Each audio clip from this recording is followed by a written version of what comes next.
With a piece in my hand and bloodshot eyes, I walked to the water for a last goodbye. He begged so much, it clouded my mind. One thing's clear, the man's gotta die. Night makes right, so he said, when he held all the keys over our head. I lived in that grip, but now he'll learn at the end with the tables turned. Lord, forgive me and take me on down the river where the guilt can't find a red-handed sinner. On where the grave can't cry out, 'cause I done wrong. Down the river with a hand on a Colt and a finger on the trigger, and before dawn they try to find me. So take me on down. Take me on down.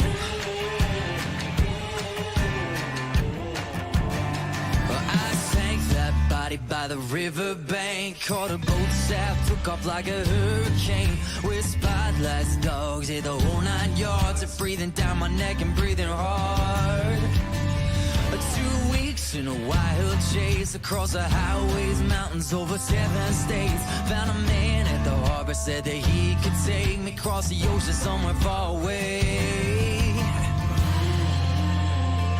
Lord, forgive me and take me on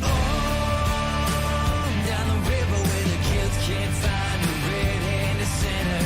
On where the grave can cry. Down the river with a hand on a Colt and a finger on the trigger, and before dawn they try to find me. So take me on down.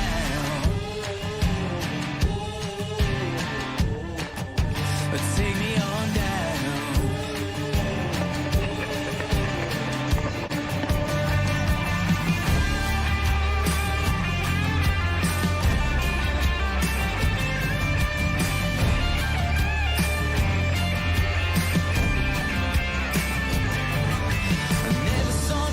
On the boarding planks now, staring down a barrel at point blank range. I make for the water, jumping off the ledge, but not before I get to the chest. Now there's blood and water filling up my lungs, blood and water filling up my lungs. My heart is beating like a fading drum. Lord, forgive me, here I come. It take me on. Can't find a red-handed sinner. Where the grave can't cry out, 'cause I done wrong. Down a river with a hand on a Colt and a finger on the trigger, and long before dawn they try to find me. So take me on down. Oh, take me on down.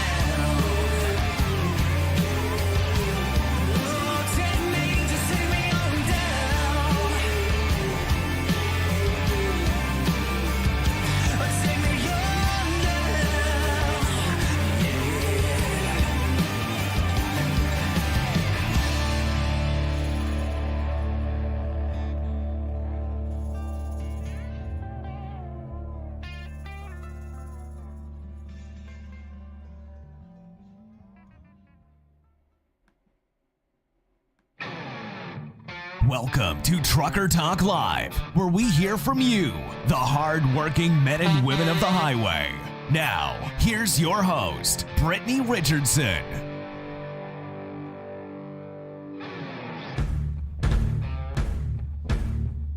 Hello guys, welcome to Trucker Talk Live. We have an awesome show tonight. Let me get the outline. First, we're going to be doing a giveaway. We're going to be spinning the wheel and announcing the winner of the wireless headset, the Pluto Duo. Very excited. Next, we're going to have 2 guest callers. Hopefully, both of them are available. And one of them of which is going to be Sadie from CDL Life. She has been riding with me in the truck all week and going to give an update on a possible second tour for next week. So I'm so excited to fuel America's heroes. This is Jake, by the way. Jake, our microphone, who has an echo. He doesn't get along well with my headset. So if I talk like a drunk woman tonight, that is what is happening. I'm getting this weird feedback thing. So we'll see how this goes. Hopefully less technical issues than last time. We're going to discuss freight rates tonight as well. We're hoping to hear from Paul Martin and discuss freight rates. And he is an owner-operator. So we will be trying to get a hold of him just in a few minutes. And then if we have time, we're going to take callers. So we will see how this goes. But first, we have a headset to give away. And I'm very, very excited. There we go. Cue the music. Now, how do I cut my front cam? There we go. The Pluto by Stellar Electronic. This is the Pluto Duo that we will be giving away tonight and spinning the wheel to see who wins a free Pluto. This is awesome. I am so excited. Stellar Electronic has been amazing. So let's see, without further ado, let's move on over. Not commercial break. We need desktop capture. Let's go. There we go. Learning the electronics. It is always fun. Okay, are you guys ready? We are gonna spin the wheel and see who wins tonight's free headsets. Let's go. In 3, 2, 1. Who will it be? Becky Owens. Becky, you have won a free. If I can switch back over. Where are we at here? Where's my camera? I need a electronics person. I really do. Come on. Come on. Display capture inputs. There we go. Becky, you have won the Pluto Duo. So be sure to PM us on one of the platforms. And if I don't see the PM, I will contact you and track you down. So congratulations, Becky. But we have another winner to pick, and that is for second place, which is for a 25% off code for this duo. So let's go back over. Let's go to display capture. We're gonna spin for second place.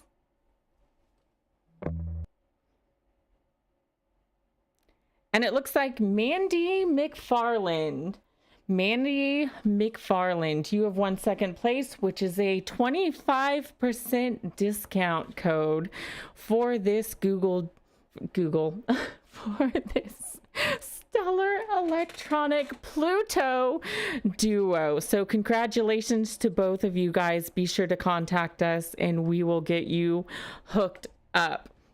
So first of all, I wanted to give you guys, before we go to our guest callers, I wanted to give you guys an update on the Fueling Our Heroes mission. We have been across the country this week in multiple cities. We went as far as Pittsburgh, Pennsylvania, and met so many drivers. It was such an awesome time being able to meet you guys and hear your stories. And rather than ramble on about it, I'm going to show you guys a little video of kind of what was happening this week.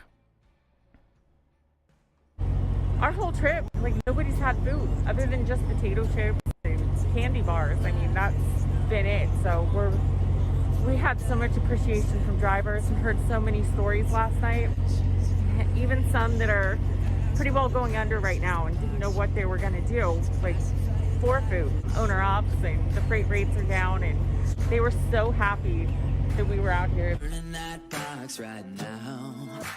Mold breakers, movers and shakers. Don't ever silence your voice. Dream makers, risk takers. Don't ever silence your voice. If you think you were made just to blend right in, to avoid big mistakes or to tally your sins, you might get to the end doing nothing wrong, to find you never lived at all. Mold breakers, movers and shakers. Don't ever silence your voice. Without truck drivers, this nation would stop. And it's about time that we appreciate them. Don't ever silence your voice. Take them all back now. Compromises were made, so we'll never fall. Fear disguises being realistic.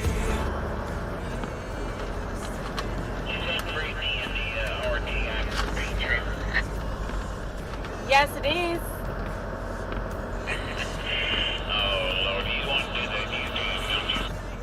I do. Don't ever silence your voice. Dream makers, risk takers. Don't ever silence your voice. We faced all kinds of weather, but we didn't let that stop us. And the smiles, they made it all worth it.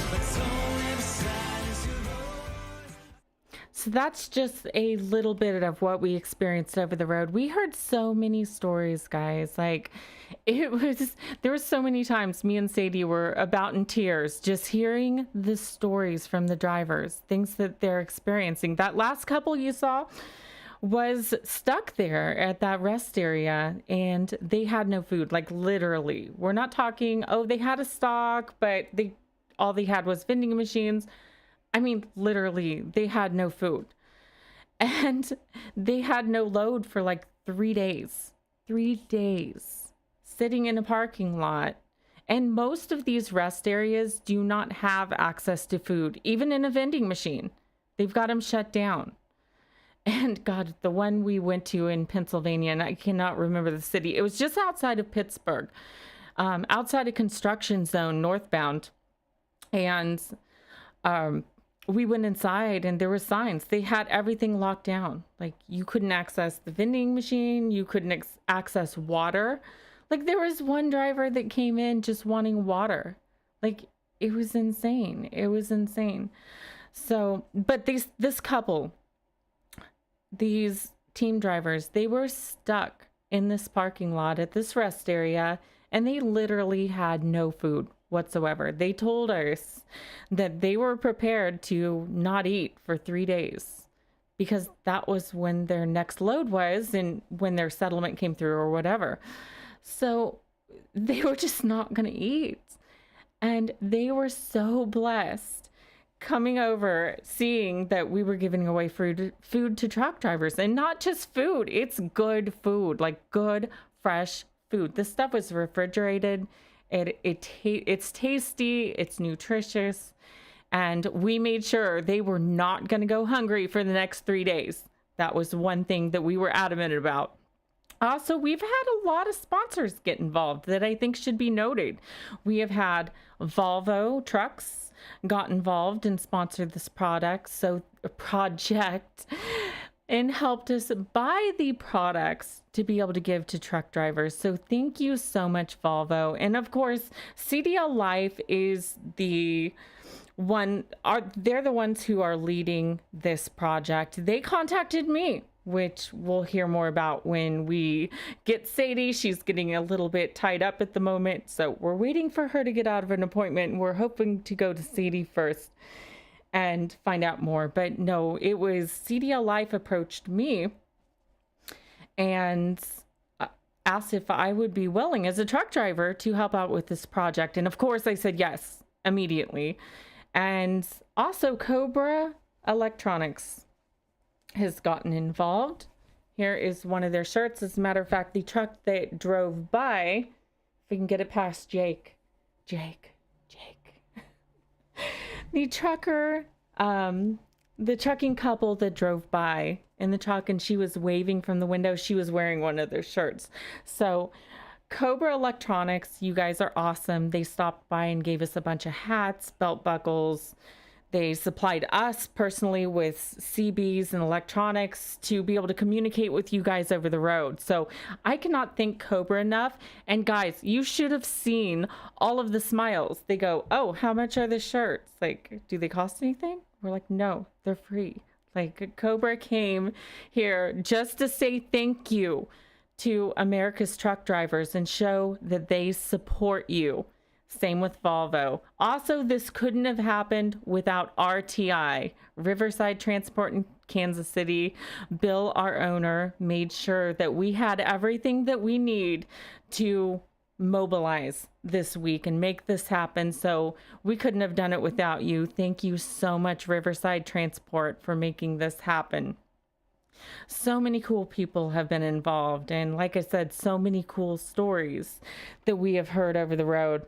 It looks like let me see here, I think Sadie is still tied up in an appointment, so just as soon as she gets free, we're going to connect with her.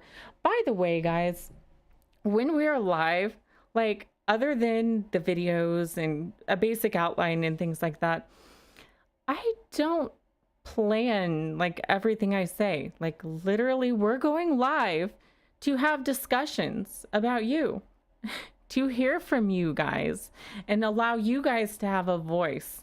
And so we never know like what's going to be said or what everything that's going to be discussed. But I will tell you, we took a poll this week of the top issues that people, truck drivers and supporters, want to hear talked about.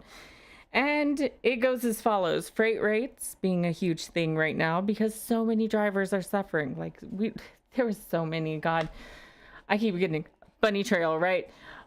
But there were so many, like, we met owner operators who were going to go under. They're like days from going under in their business. And it made their day when we were out there supporting them and handing them food and saying, we're rooting for you. But so many stories. So we're going to talk about freight rates tonight and discuss things that an owner operator can do, things that truck drivers can do right now to navigate around this. Like, what can we do? Because we've got all these obstacles thrown at us right now with COVID-19. The other that came up was logs. So discussing logs and legal issues, automatic trucks, and lastly, can we drive barefoot? And I think more specifically, probably, can Brittany drive barefoot and film it. Film it. Echo. Jake. Echo. Please get along with me. So I get that a lot. So no offense to the foot fetish people, but that's always one of the top things that we get asked. Can you film driving barefoot? So I'm officially putting it on the record. But I think this was geared more towards legally, are we allowed to drive barefoot or in flip-flops, etc. So anyway, we're going to, let me check on Sadie real fast. Like I said, this is kind of an unpredictable show. Looks like Sadie's still tied up. Paul, Paul Martin, if Paul is watching, can you go ahead and try to call through? I do not have Paul's direct number here, so let me see if I can pull. Let me see if I can pull this up here. Here, let me message Paul, guys, right live on the air. We will get through this one way or another. You guys have no idea like how nerve-wracking it is when you're trying to coordinate like so many electronics and open broadcasting software. I do not have a team of people. Like, it is me, myself, and I. Like, I'm doing this whole thing. So I have a limited budget, but I believe in maximizing your potential. So I'm taking on quite the feat. I'm like the behind the scenes person and everything. So let me message Paul real fast.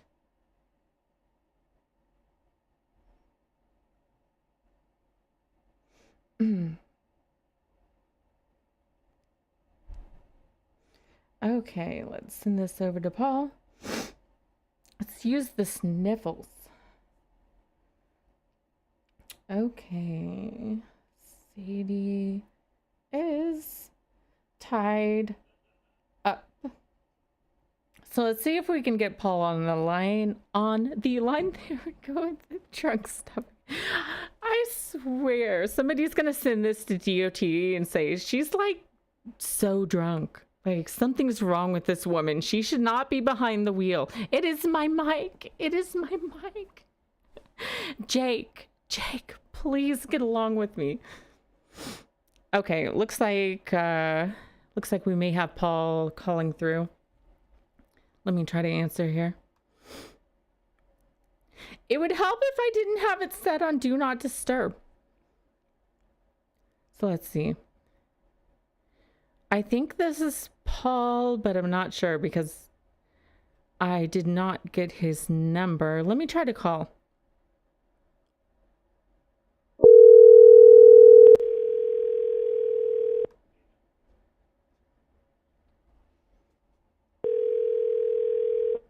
Hello. Hey, this is Brittany with Trucker Talk Live. You're live on the air. Hey, Brittany. Hey, is this Paul? Yep, it's Paul. I should have confirmed your phone number like before this whole thing, and I totally got sidetracked on all the tech issues that I had. So I'm like, is this really Paul calling or who is this? Okay. So what are you up to? Why don't you tell us who you are and kind of what you do and what you're up to? My name's Paul. I'm from Virginia. I've been on the road since '84. I'm an Army veteran of 8 years, 3 tours. I pull for a company out of Arkansas. And I travel across the United States delivering freight and everything else.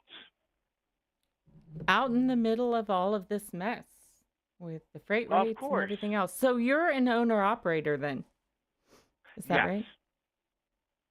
So how have you dealt with the freight rates? Because I'm hearing all these stories from people saying we're having to take freight at like $1 something a mile, and these are owner operators.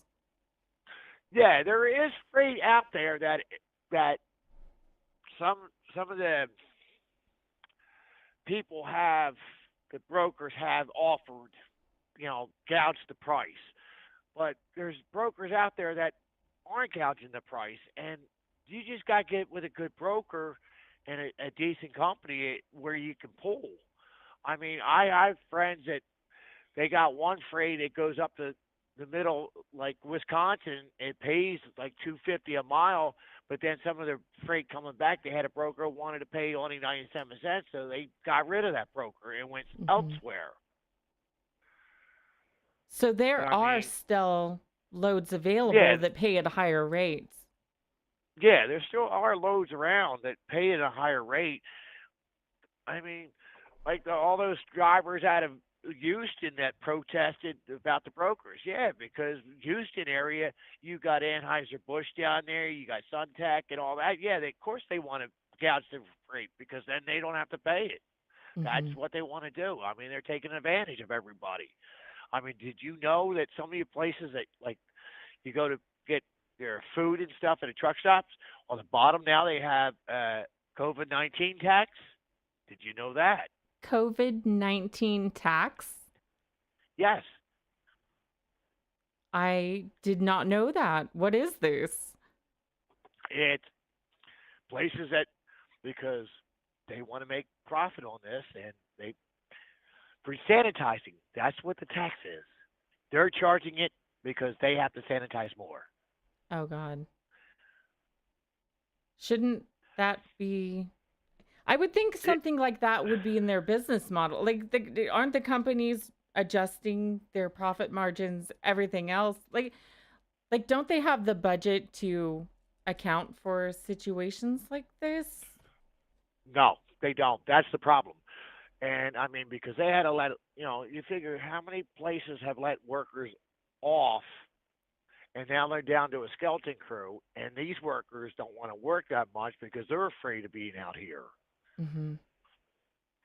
So with them doing that, I mean, now you got places that don't even want to serve the truckers. They don't want nobody in the buildings, nothing. But then there's Hmm. places that do allow them in the building, and like where I'm at now, they have reopened up the restaurant, but it's limited to seating, you know. But I mean, like a friend of mine sent me a picture. He had to pay a COVID-19 tax out in California, and I was like, "You got to be kidding me!" That is insane. Especially that is disappointing to me. Jake, Echo, Mike, please. I'm getting this weird feedback loop. It's terrible. I got to get this figured out.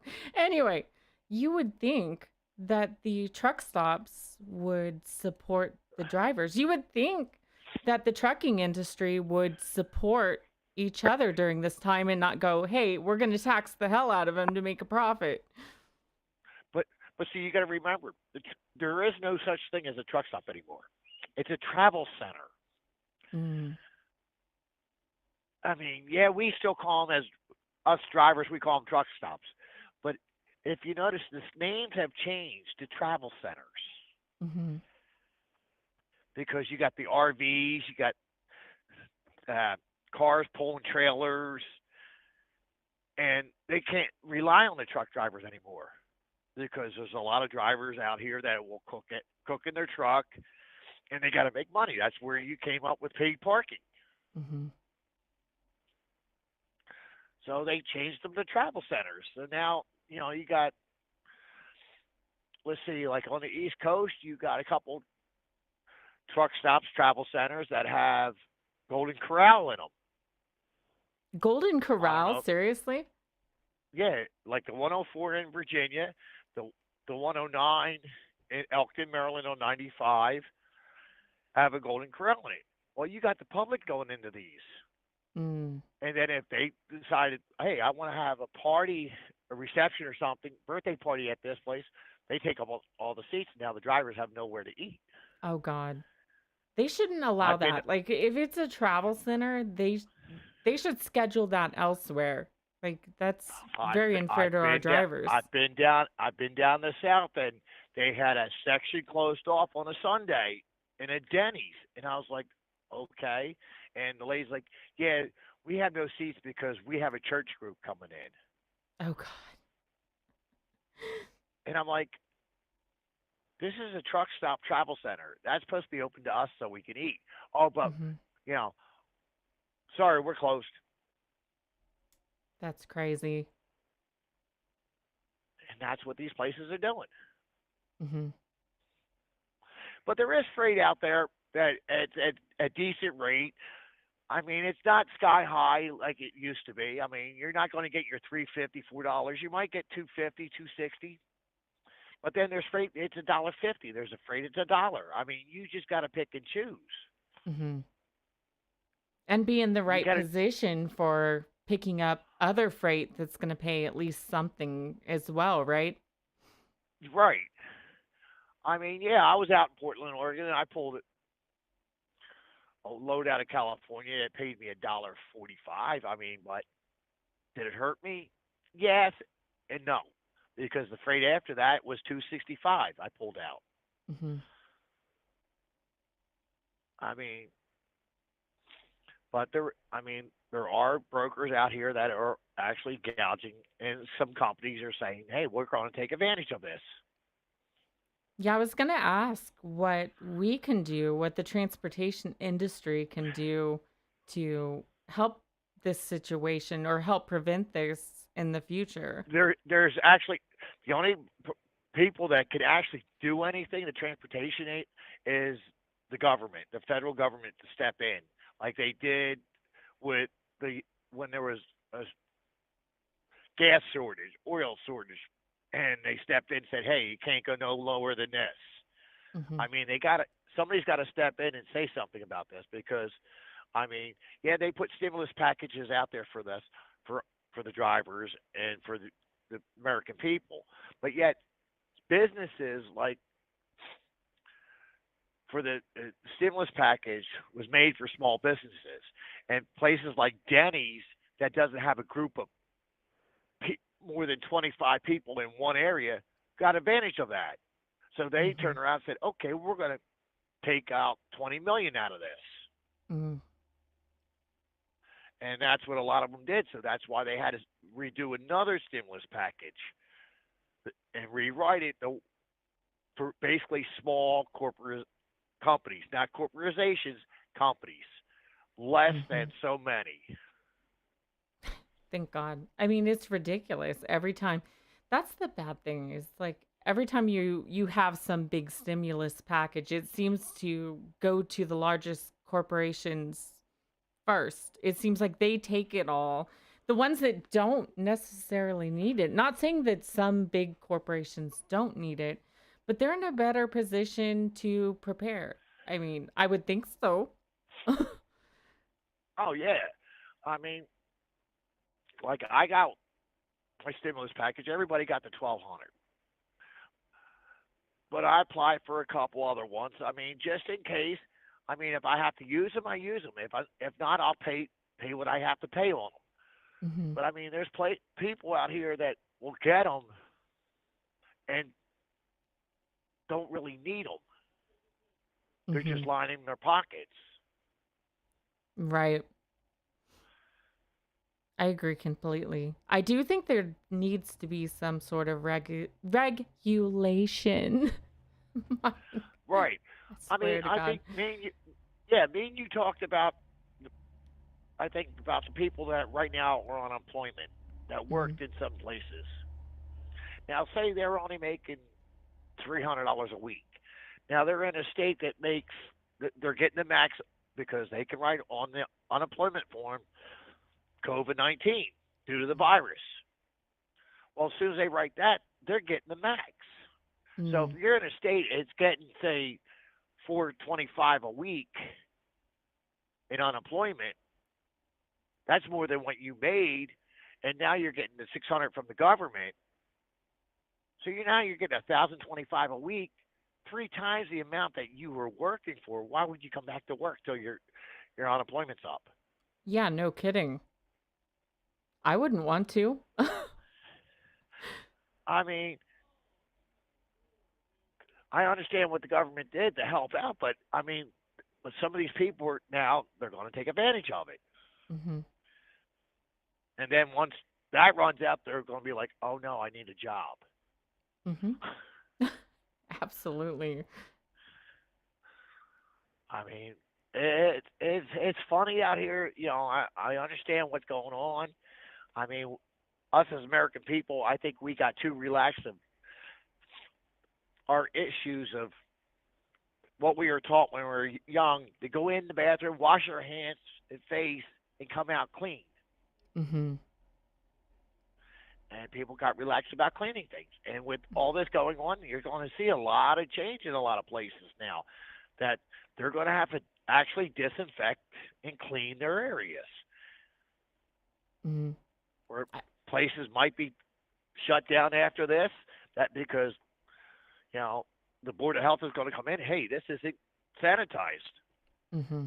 to our standards now, so we're shutting you down till you can get sanitized. Exactly. I think we just became too lax. I really do. Right. I hope that America comes out of this with a lot of clean hands and clean asses. You know, like my joke is, I wash my hands so much, my hands are drunk. Yeah, no kidding, right? Yeah, you got everybody washes their hands. The first thing they do is go to the hand sanitizer. That is so true. That is so true. So are you going to be able to, by the way, guys, me and Sadie both met Paul out in Kingdom City, Missouri, and got to have a good conversation with him. We commented on the situation with the window. Can we talk about that? What happened with the windshield? Oh, my window? Oh, yeah. I went bird hunting. I don't think I was supposed to go bird hunting. I don't even have a license. Yeah, how does that go in a truck? Dogs thought that the turkey vulture was coming in to get them. Yeah, we literally are walking in the parking lot. We're handing out food, and we look over, and there's this white, beautiful Volvo, same model as mine. It's the V860, right? And Yep, the yeah, VNL 60. Vienna, yeah, exactly. And his windows like smashed at the top and kind of crushed in, and we're like, "What the hell happened to your window?" And of course, I showed you guys the video. Mhm. I'll have to share that with you guys. So you had a turkey, right? Go through the window? It was a turkey vulture. That is crazy. That is crazy. Yeah, some people call them stink bugs alongside the road because, I mean, when you hit them, they do smell Hmm. because that's all they do is eat dead flesh. I bet that's lovely. Yeah, I mean, I got up close and personal, not on my passenger side, but on the driver's side. He got up close and personal with me. You handle it very well. I mean, he didn't swerve. As a matter of fact, I'm surprised he seemed so calm on the dash cam footage.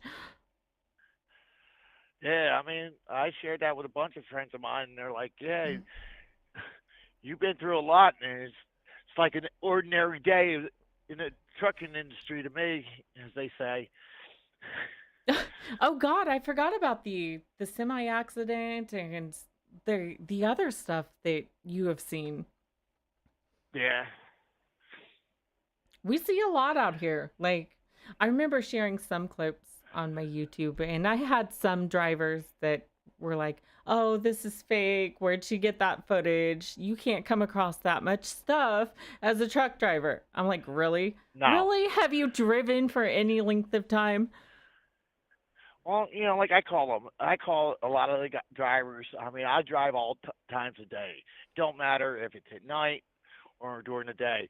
But then you got the drivers, as I call them. It's you're the day walkers. They only want to drive during the day, or like my friend calls them, solar power drivers. Hmm. And I mean, they might see something, but most of your stuff happens at dusk and dawn.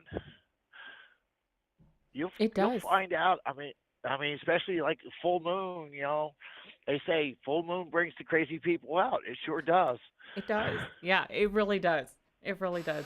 I hate to mention it because I get criticized, but I used to be in law enforcement. I used to be on a fire department as well. And it rang true every time there was a full moon. It would be all out chaos. There's has to be something about the magnetic forces and how they like affect people. I don't know what it is, but it pans out to be true, like clockwork. Yeah. I mean, you go sit at the ER in a hospital. My sister's an X-ray tech. She's been there 39 years.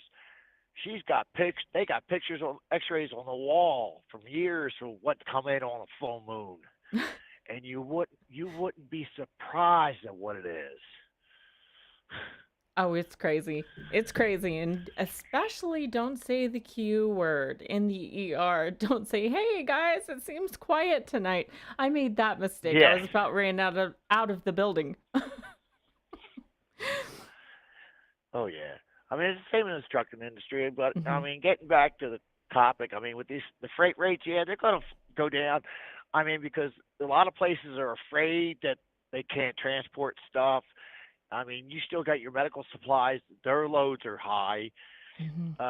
You got some companies trying to take advantage of the needed stuff, and they're trying to get around without, get the drivers so they can, oh, like, the food it's needed ASAP. Well, a lot of brokers are saying, yeah, this load's an ASP load. You got to get it there so you can log it.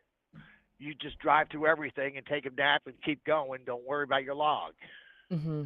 I mean, it's all going to come out in the wash. You know, once DOT gets back in force and decides to have another blitz, and that blitz ain't going to be just 3 days. I guarantee you, it's going to be like 2 weeks long, if not longer. Yeah, I could see that for sure.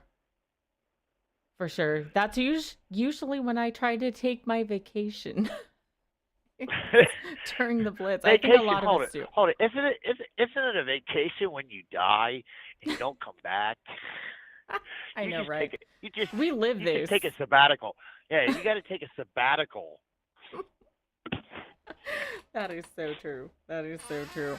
Well, thank you for calling tonight and sharing your experiences with us as an owner operator. And hopefully No things problem. will get better soon, sooner than later. Oh yeah. I mean, like I say, Memorial Day weekend's coming up, and then you got the summer season, which we all know. Well, kids are out now, so there's no school. Hmm. But there are law enforcement in some of the back areas that the school lights are on. They're still hitting the drivers with tickets Hmm. because those lights are still active. Exactly. Even without that's so weird. Even without kids present or school in session. Those lights are so active. I mean, I came up. Oh, what was that? Through Texas, back roads, and they had the lights on. My habit from driving near schools, slow down. It's Hmm. lights on. You're doing what speed limit says, Yeah. and drive. And had a foreign driver, you want to call him, go flying past me. Next, the cop came out of the school zone, lights on, pulled him over. And I'm like, really? There's no kids present, but Yeah, he that's was kind of doing. crazy. I guess the law's the law, but you would think they would have those lights shut off at this point when school's not even in session. But there still are teachers going to the school. That's the problem. Got you. There's some teachers are still going to school, so you still have to watch it. And some guys think, oh no, they're not in school, so I'm going to do 40, 55, and when it drops to 35, oh no, I'm staying at 55. No. Yeah, you can't do that. Oh, those lights don't mean nothing. Yeah, Yeah, but the red and blues do, and that'll get you. yeah, that's true. Thank you Well, so much for calling, Paul. all right, you have a good evening, and I'll catch you on the flip side somewhere out here. Okay, that sounds great. Drive safe. I Hmm? still want my hat. Your hat. Did you not get a hat? Oh my god. No. We got to hook you up. We got to hook you up. All right, you be good. You too. Thanks. All right, Bye. bye. Okay, we're going to give Sadie a call real fast. I just got word she is free. So I'm actually going to call her. I do have her number. She has been my partner going multiple states to 15 different cities, giving out food to truck drivers. So let's try to give her a call if I can avoid this echo. Echo. I swear, we're going to have like the largest ASMR audience creep in because I keep whispering in the mic with this echo situation. Okay, let me double check the phone number here and then we will try to call Sadie. All right, so we have a ring. Hello? Hey, you are live on the air. Can you hear me? I can. Yay, awesome, awesome. So everybody, this is Sadie. What is your last name? I keep forgetting, and I've spent a week with you. Church. Church. Okay, Sadie Church. And why don't you tell us on the Fueling Our Heroes project how this thing got started and kind of why we started doing this? Sure. So when COVID first started, we put up a survey right away asking drivers what their pain points were. We just really wanted to know what they were experiencing out on the road. And within the first week, we were getting messages like somewhat frantic messages, saying things like, there's nowhere to eat, restaurants are shutting down. And in the beginning, it was a very knee-jerk reaction. States were just immediately shutting things down, and that included a lot of truck stop restaurants. So drivers were getting to their locations, couldn't get anything to eat. So we immediately started thinking, how can we help? What can we do? And that's kind of how this all started. Mm-hmm. So when you called me to ask if I would help out with this project, you were just trying to do something to help? Yeah, we knew that there were a lot of issues that drivers were encountering with COVID. We were hearing lots of different stories, different problems. But the one thing we knew we could help with right away was a free meal. Other things, we want to be able to help with, just a matter of ability right now. But the one thing we knew we could do was provide meals. Mm-hmm. Definitely. And then we had so many sponsors get involved with this. I was so amazed. Yeah, immediately I reached out to Volvo Trucks North America and Cobra Electronics, and immediately both companies were on board. Both companies had really wanted to do something to help drivers as well. So when we came along with somewhat of a solution, they were super eager to partner and very, very supportive. Mm-hmm. Definitely. And we heard so many stories. Like me and Sadie, guys, we have got along so well in the truck. You know how like team driver stuff works? like I love habanero hot sauce. She loves hot sauce. But as we went over the road together, giving out meals to drivers as a thank you and to show them that we are not forgetting them. Neither is Volvo, neither is Cobra, neither is RTI. We're here to support you. We're here to say thank you for everything that you do. And we have heard so many stories. Why don't you tell us some of the stories that you heard from drivers who are struggling?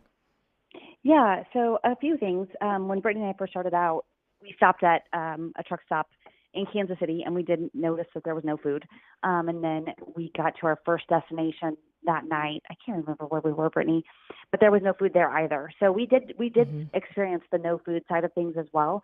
Fortunately, Brittany and I, we took food, so we did have food. But Brittany has a Volvo, so she has a bigger refrigerator and more storage space, so she has more room to store food.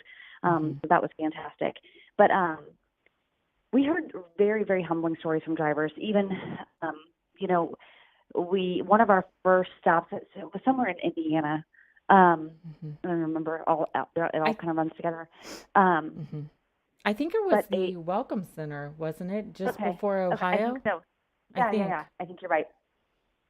Yeah, there was an owner-operator who kind of like ran up to us, and he was in a hurry. He had his first load in a while, but he said, thank you so much. He said, freight rates have been terrible, which, again, these are issues that we knew were occurring, but there's no fast fix for low freight rates. I mean, if we could just wave a magic wand and increase freight rates and increase freight volume, oh my gosh, we would absolutely do that. But the owner operator said, I'm behind on my payments. I haven't been getting any loads. The loads that I've been getting the rates have been terrible, not even enough to stay afloat. He's like, I didn't even know what I was going to do for food. We ran into another driver not too long after that who said, he hauls car parts and all the car manufacturers are shut down. And he said, I haven't worked in 4 weeks. He's been pretty much just laid off for 4 weeks. So we just started hearing story after story after story of drivers struggling. We talked to 2 owner operators who were putting their trucks up for sale because they just can't do it anymore. Met a really nice guy who he said this is his last load. He can't even afford to stay afloat anymore. Met up with a team outside of Louisville who they had been sitting for a couple of days, and they had just gotten word that they were going to sit through the rest of the weekend, and they wouldn't get a load until Monday night or Tuesday. So she had told me, the wife team driver had just told me, I just told my husband that we won't have food for the next 3 days. And she said, I just kind of, she looked down and she's like, well, she made a joke about being able to miss a few meals, and she kind of tried to laugh it off. And I was like, well, I'm glad we're here because we're going to make sure that you don't go without for 3 days. So we made sure that they had enough food, breakfast, lunch, and dinner, and some extras to get through the 3 days that they were going to be down. So lots and lots of humbling stories. People are really struggling out there, and it's a tough time. And if you're driving for a company who's fortunate enough to be hauling essential supplies, you may not be feeling the squeeze quite as much as other companies. But there are definitely a lot of drivers out there really, really, really struggling right now. That's one thing that we noticed our last week, or our latter part of the week, I should say, coming back to Kansas City, was that even with some locations, and there were locations that we could not find any food. Like, it was potato chips, it was candy bars, that was it. Like, drivers had no food options whatsoever. And these are things that I wasn't seeing, at least on the news. I mean, I've seen CDL Life cover some of this stuff, but I don't hear this talked about very much. But even among the restaurants and things that are opening on a limited basis, we're running into this problem where the drivers can't afford the food at this point because the rates have been so low. Right. And freight's been slow too. Absolutely. And I think even the bigger companies I'm sure they're feeling this in a major way. They may be more prepared to weather the storm, at least for a while, but every company's feeling the heat from this COVID-19 freight problem. Absolutely. And I fear, they say the second wave of recurrence will happen here in the next 6 to 8 weeks. Now that we're lifting restrictions, and my fear is that once that happens, we're immediately going to shut everything down again, and drivers are going to be facing the same difficulties again. Definitely. That's definitely my concern as well. So where are we at as far as any plans for going back over? Why don't you give us an update on this project, this Fueling Our Heroes, and what we're planning to do on the next round? Okay. So we are planning to take trip 2 this week. We'll head out. We have a tentative route. Due to recent information as of tonight, that might have changed.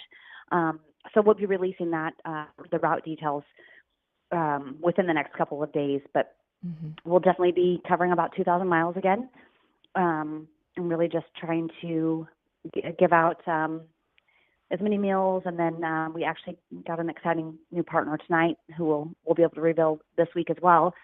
So we'll be handing out food and beverages. So we'll be able to help drivers a little more.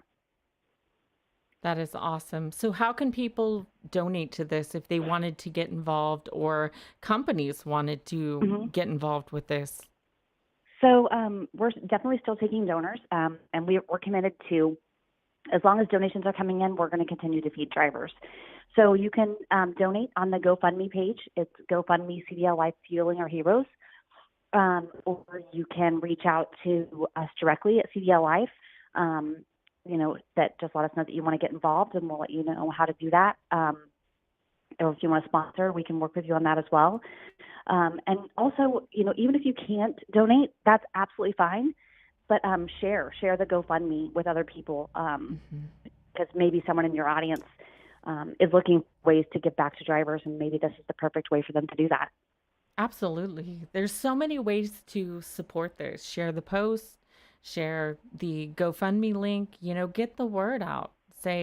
Let the drivers know that they're not going to be forgotten, and that we may not be able to fix everything, but we're here to do something. We're here to make a step in the right direction and show our appreciation to America's backbone, literally, because everything would stop if the driver stopped, if the freight stopped, everything would come to a halt. Like, I don't think America realizes how fast everything would come to a halt if it weren't for the truck driver. Right. Absolutely. Well, thank you so much for calling in and joining. No, thank you. Yeah. I appreciate it. And it's been great riding with you. You too. You're the best team driver ever. Thank you so much. We were having so much fun. Yes, absolutely. Have a great night. You too. Thanks. Bye-bye. Okay. Bye. It's great to hear from Sadie Church with CDL Life. She has been amazing. Let me go ahead and put the phone number up for you guys on the screen. If you guys want to call in, we're going to go ahead and take general callers. The number, if you're listening audio, is 1-800-395-1576. That's 1-800-395-1576. If you guys want to call in and join the conversation. But I have to tell you guys, like, riding with Sadie, and one reason I did not, we could talk about so much. Trust me, we were talking for hours in the truck going across the country. I mean, talking about just people, relationships, where society is going. Like, we had so many great, deep conversations, and I would have loved to have her on the phone longer, but I know she is a worker. She is so busy. Like, you wouldn't believe. I'm watching her, of course, not while driving, but in my peripheral. She is making phone calls. She is checking all the posts. She is connecting with people. She is planning routes. She is figuring out how we can better life for truck drivers. I mean, this woman is amazing. She sleeps, but not very much. Not very much. We were both so tired by the end of the week. I mean, we had every waking hour like booked solid. And then we had a 10, took it right back at it. Like, we have worked this so hard. So I know I think I slept 14 hours yesterday when we got back. I had all these technical issues, which I do apologize for. Normally, we do Trucker Talk Live on Sunday nights at 7. And unfortunately, I had so many tech issues that we had to push it out to tonight. But I literally collapsed like last night. I was so tired. I took a bath, nice warm Epsom salt bath, and then I was out. And maybe a pizza. I was like, the least I could do is order pizza for me and Jordan. So that's what we did. Let me go back and check our phone lines. The number is 1-800-395-1576. 1-800-395-1576. If you want to join the conversation, let me make sure do not disturb is off and the page is refreshed. That way you guys can get through. And looks like we do have a call. Let's take our next caller.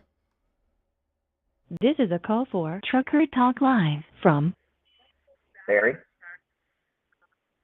To accept this call, press 1. To send the caller into... Hey, you're on the air. Hey, Brittany, it's Barry. How's it going, Barry? It's going pretty good. I've been over here on Facebook, even though I had to reset my computer about 6 times because it doesn't want to work with me tonight.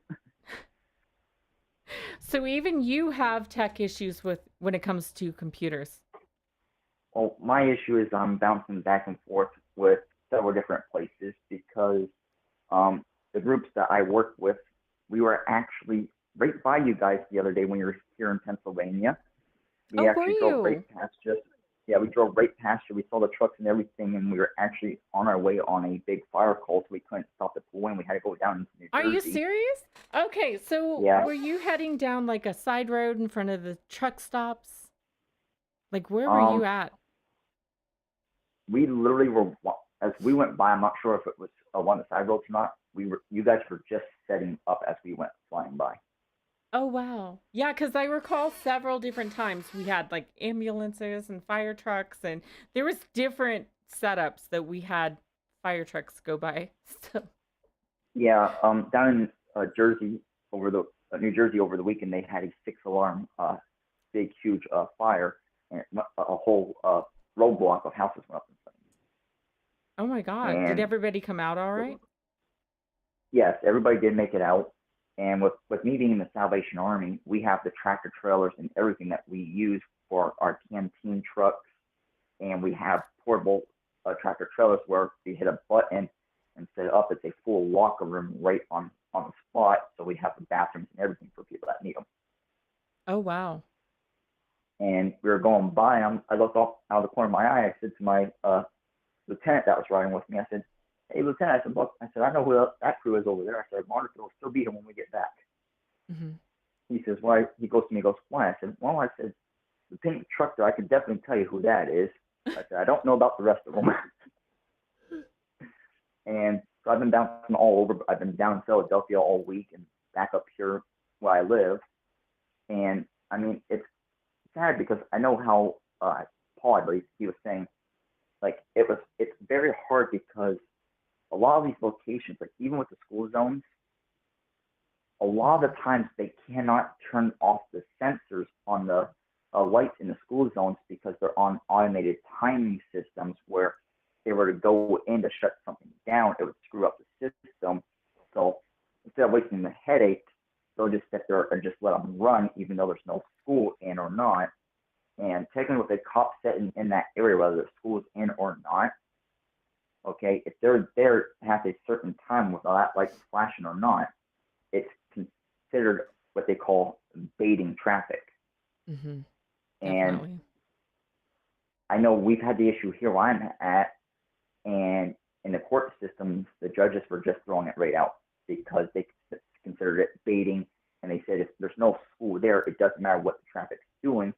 Yes, they should obey the law, but we have already put out the information that there's no school, so why even follow the light? They're just doing what the normal traffic rate is. Mm-hmm. Because even with those lights going, they can still get you in trouble. Because yes, you're slowing down for that traffic, school light, and whatever, and following that law, but the other law states that you have to keep up with the regular traffic, and you're not doing that one. So they say there's too many conflicting laws right there in that situation with everything going on. They're just throwing it right out. Right.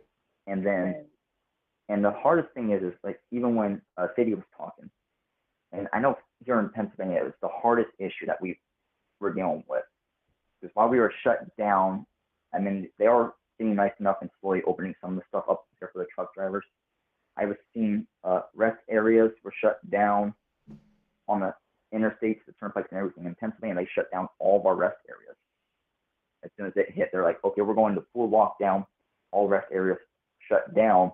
Truck drivers weren't even allowed to pull off to turn on sleep overnight, or if their clock ran out, they had basically nowhere to go. Wow. Like we had truck drivers lining the sides of the interstates. We had them basically parking wherever they can find a spot to park because if they pulled into a rest area, they got fined for just pulling into a rest area. Some of these poor truckers had no place to go to take a shower or anything. And that is crazy. Thank God with me being in the Salvation Army, the one corps that I help out with for my EDS program, our parking lot is big enough that we can park the truckers there. So what we did is we took all of our church vehicles and stuff and we moved them and put a sign up in the up in the parking lot that said trucker parking only. Oh my God, that's awesome. And we put out on our Facebook page because we had like 4 or 5 people in our church that are truck drivers also, so they knew everything that was going on. And I'm like, we have our own tractor trailers and everything for the Salvation Army, so I'm like, well, let's do it this way then. Let's make it just truckers only. And someone said, well, how do we stop other people from parking here? I said, it's kind of easy. I said, what we do is we park the trucks from the church where we want our own trucks, close by where we can get in and out. And if people start seeing trucks parking here, then they're going to find somewhere else to park. So when I parked all this tractor trailers for the church there, I was able to notify the other truck drivers that they can quickly pull right in there. There's a spot to rest. So instead of keeping our trucks in the garage, I was nice enough to just put them right in the parking lot. But everybody knew, okay, this is what we're going to do. We're only running a trucker parking only. But unfortunately, some people don't know how to read. Right. And I mean, the hardest part is like, and I when I first started, you first went live, I know you were hitting on it, because I got asked all the time, because I drive the trucks even when I do it for the Salvation Army, and we always run into conflict with our drivers all the time. They're always asking me, oh, do we really have to have our shoes on in the truck when we're driving long hours? I tell them, I said, look, I said, honestly, I don't know. I said, I've heard conflicting stories on this all the time. Do we or don't we? I'll tell you personally, myself, I prefer not to. I said, I don't know if there's regulations or not. I said, I know someone that's a truck driver. I can find out from them. And right when you started saying something, my computer decided it wasn't going to work. I'm like, oops, there went my internet. I have no clue what you're saying on that. I'll tell you what I said. So I've had a lot of people with foot fetishes ask me to drive barefoot and film it. So I kind of went off on a tangent with that. But other than that, I truly don't know. I truly don't know where DOT stands. If they want that content, go on ahead and go onto my personal page and message me. I'll send you to somebody that you can turn around and go look up her channel and everything. She'll show you everything you want to know. There you go. Contact Barry. Yes, I understand. There's truck drivers out there that are driving like that, yes. And they're making mad money off it because they have the channels and the For You pages and all this stuff doing that stuff. But I did finally get a hold of a DOT officer, and he said it is actually right in the driver's manual, whether it's for CDL vehicles or not. You must be wearing shoes or flip-flops or something on your feet while driving. You cannot be barefoot or just in socks, because if you were to get in a motor vehicle accident or any type of accident, your insurance will not cover it if they find out you're barefoot. Wow.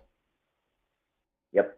And the thing is so many people don't realize it's written right in the driver's manual. And I had no clue. I read that book so many times, and I never seen it.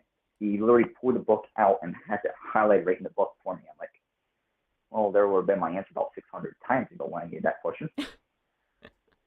So it kind of helped out there. I'm like, okay, now we know. No kidding. No kidding. Well, there's the answer. There's the answer. It is right in the driver manual. You must have something on your feet. You can't drive barefoot. Yeah. Now, they do say, and they did tell me, sometimes a lot of law enforcement officers will say, because for truck drivers, and I have one of my friends who is a former truck driver, but he's now a cop, said, as for truck drivers, they usually don't touch it with them because they said that is their home. They said, that's your home. They said, you want to try to make the trucker as comfortable as possible. So they said, and I'll tell you, I've been on calls for EMS calls and everything where we get accidents out on the interstate, and we would walk up to the truck driver. I'm like, could you please at least warn me that they weren't dressed?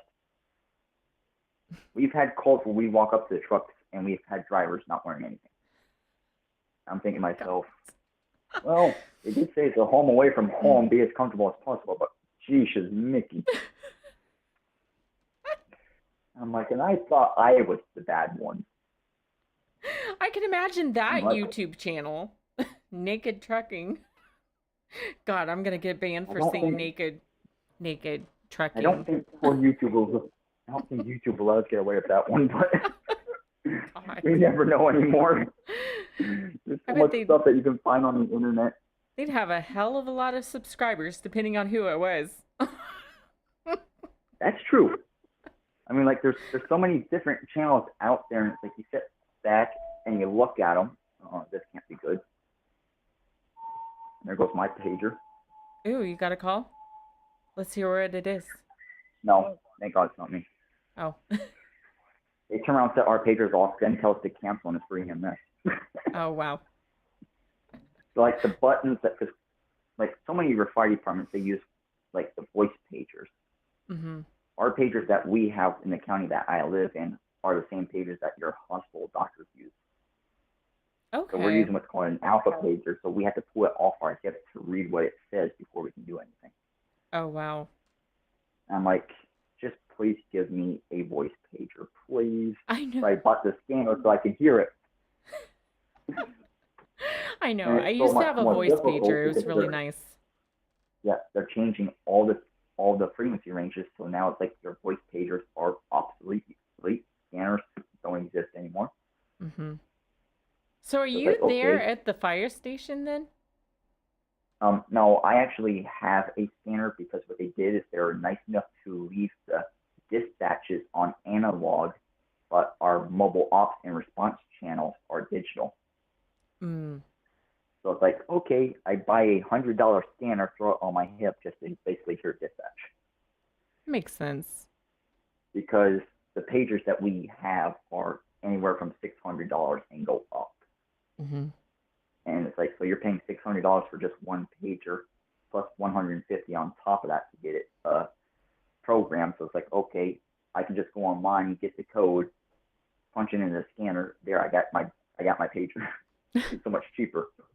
For $100, it's like, and I'm getting the codes free, so I might as well do it that way.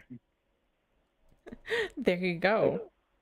I don't go into the fire hall until that I'm with. I don't go there till about midnight, and then I'm stuck there like between 8 and 12 in the next day before I get to go home.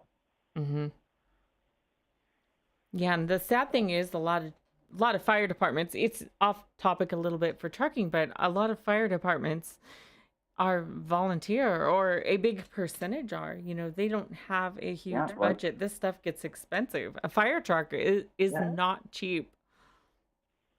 One fire hall just bought a brand new 2020 Pierce, and that thing was $150,000 for that truck. Oh my God! Wow. Before putting the equipment that they need on the truck, that's before the lighting equipment that they want and all their special equipment that they need.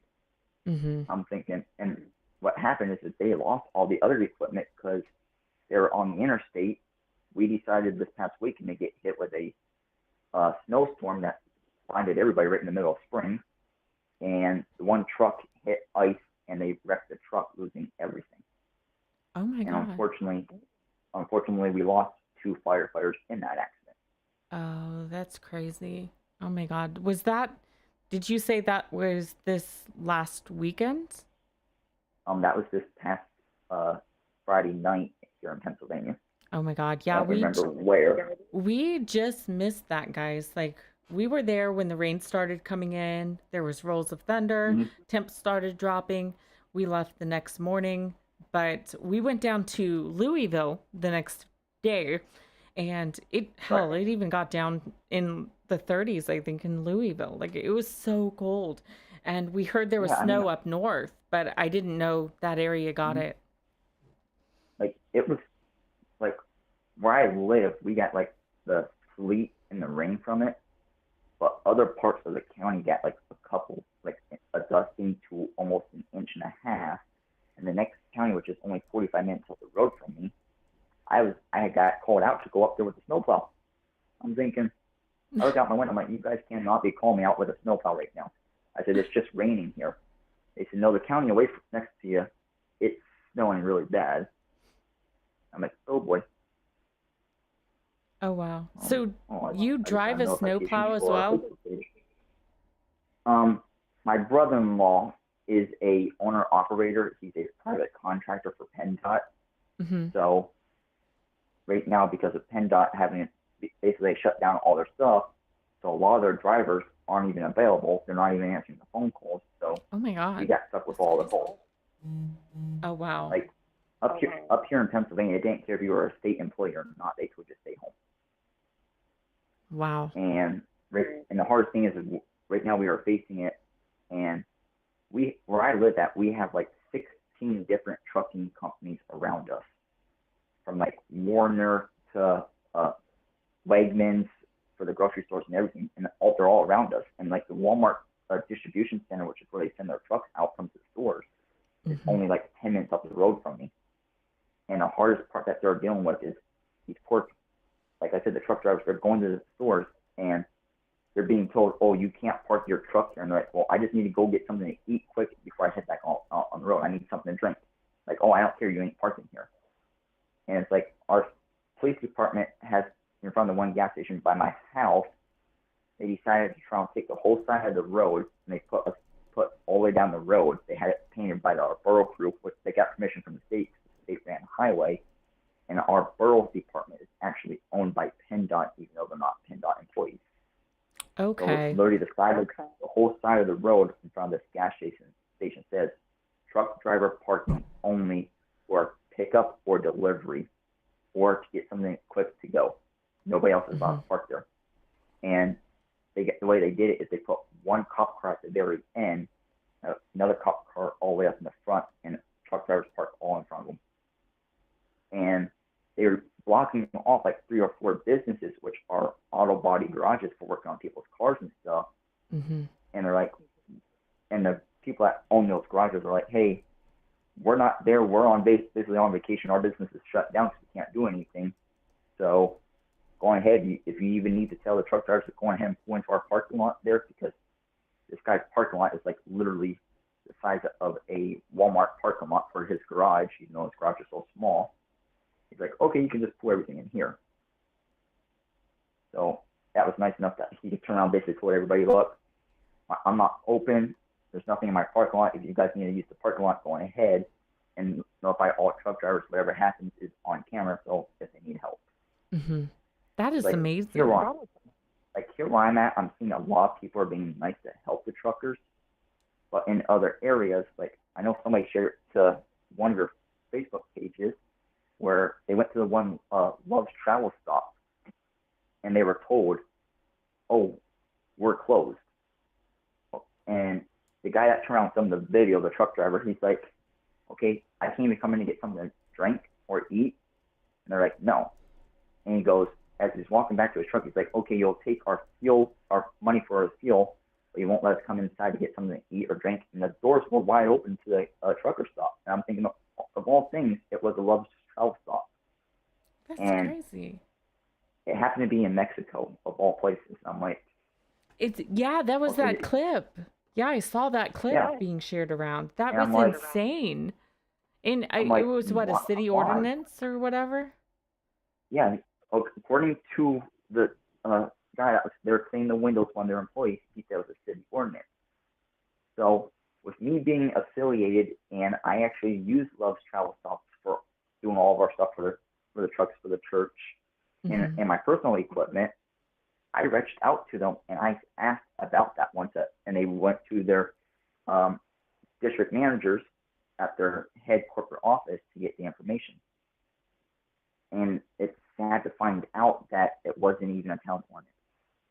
What happens is the store shuts down at a certain time, and it's just the outside that's ramped because they don't have showers or anything else inside. It's just quickly go inside, get what you need, and that's it. Wow. So it's like, this is just like a normal gas station, like for you or me taking our regular car there, but there's nothing else. So there's no showers, no laundry, no nothing. So it'd be like you or me just running into like a Turkey Hill gas station or something, depending on where people are, and you can grab like your soda, something quick to eat, and you're gone. They don't have anything else. Right. And what happened is it's a private owned one, even though it's running underneath the flag and everything for Love's Travel Stop. Wow. So it'd be like you or me going out and buying like some regular gas station and just slapping the name Flying J on the side of it. I own the property and everything. Whatever I say goes. But yet, I'm just getting all this stuff from this company, even though it's basically they have no right to it. Wow. And it's sad because when I contacted Loves, they called me back and they said, "What are you talking about?" And I told them everything. I even sent them an email of the clip and everything. And they're like, "We had no clue this was even going on." They said, "Our truck drivers always come first." We said we are there 24/7. We should be there 24/7 for these guys. Definitely. And the manager of that place was very upset when he found out that's what was going on. Wow. Yeah, that is crazy. I will say that I stop at Love's too. Like that is, to be honest, that's my favorite Love's call. Sponsor with me because I love you guys. That we've run across locations that did not have food. And we have also run across Loves that did have hot food available, but it was behind, like they had to get it for you. There was a long line. They had plexiglass up, but it was nice to see that they were trying to do something to help. And fortunately, everyone that we came across seemed to be open 24 hours, which was a plus. Yes. I see some of our moderators are having a little issues with our Facebook stuff. Like my watch is going off. I'm like, how are we commenting on our stuff? And I'm like, on the Facebook page for it's like you're commenting on your own post. I'm like, oh, I don't think everybody knows how to turn around and change it over to themselves. Oh. Yeah, because if we are like in charge of a page or as a moderator or anything, when we comment, you're automatically going to be commenting as that page. So there should be a drop down arrow right by the comment thing where you can change it over to your own self to comment.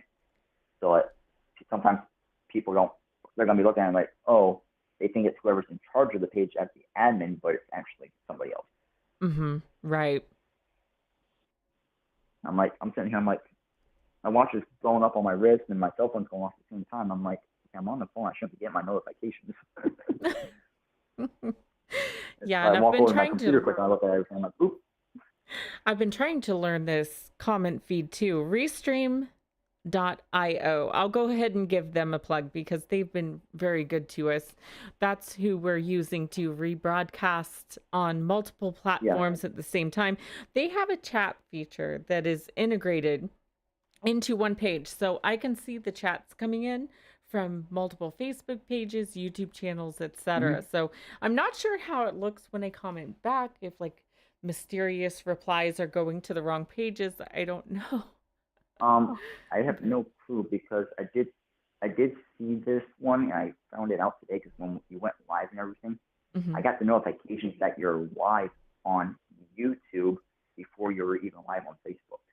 Oh wow! So like from our YouTube channel to the Facebook page, there's like almost like very close to a minute gap right there from what's happening on YouTube to Facebook.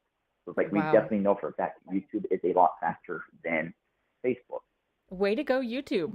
So it's like right now, like what everybody's hearing from us talking and everything on Facebook is going to be anywhere from 30 seconds to at least a minute behind the YouTube channel. Got you. That makes sense. And I didn't realize too that each Facebook page is also a different time on how the video is played out too. So it's like depending on what channel everybody's getting onto, they're hearing us in all different time segments of what's going on. So it's like if you are somebody that's using multiple screens and have multiple computers and set up on, like me, at first I was on one Facebook page on one TV, YouTube on another TV, and my computer and my cell phone. I was like 4 different time segments. I'm like, this is not going to ever happen again. Yeah, I've got like 2 cell phones here next to each other that I'm trying to watch feeds on as well. I wanted to make sure that we went live this time because last time on YouTube, for those that go back and watch the last Trucker Talk Live, what was interesting was YouTube got cut off. It didn't catch the intro, like most of the intro. It cut in. It was like it cut in at the point that I said, "Oh my God, somebody get Jake some pants. Jake needs pants." Yeah. That's like the starting intro. And everybody's Like, like, "What the hell was um, that? Who's yeah, Jake like and why last doesn't he week, have pants?" last week's YouTube channel, it wasn't working, and when we finally got it to kick in, when I was sitting there on YouTube, I picked up right when you said, "Okay, finally we're live. It's live. All platforms are working now." Mm-hmm. I'm like, yeah, that was a little too far behind. It was just a little bit.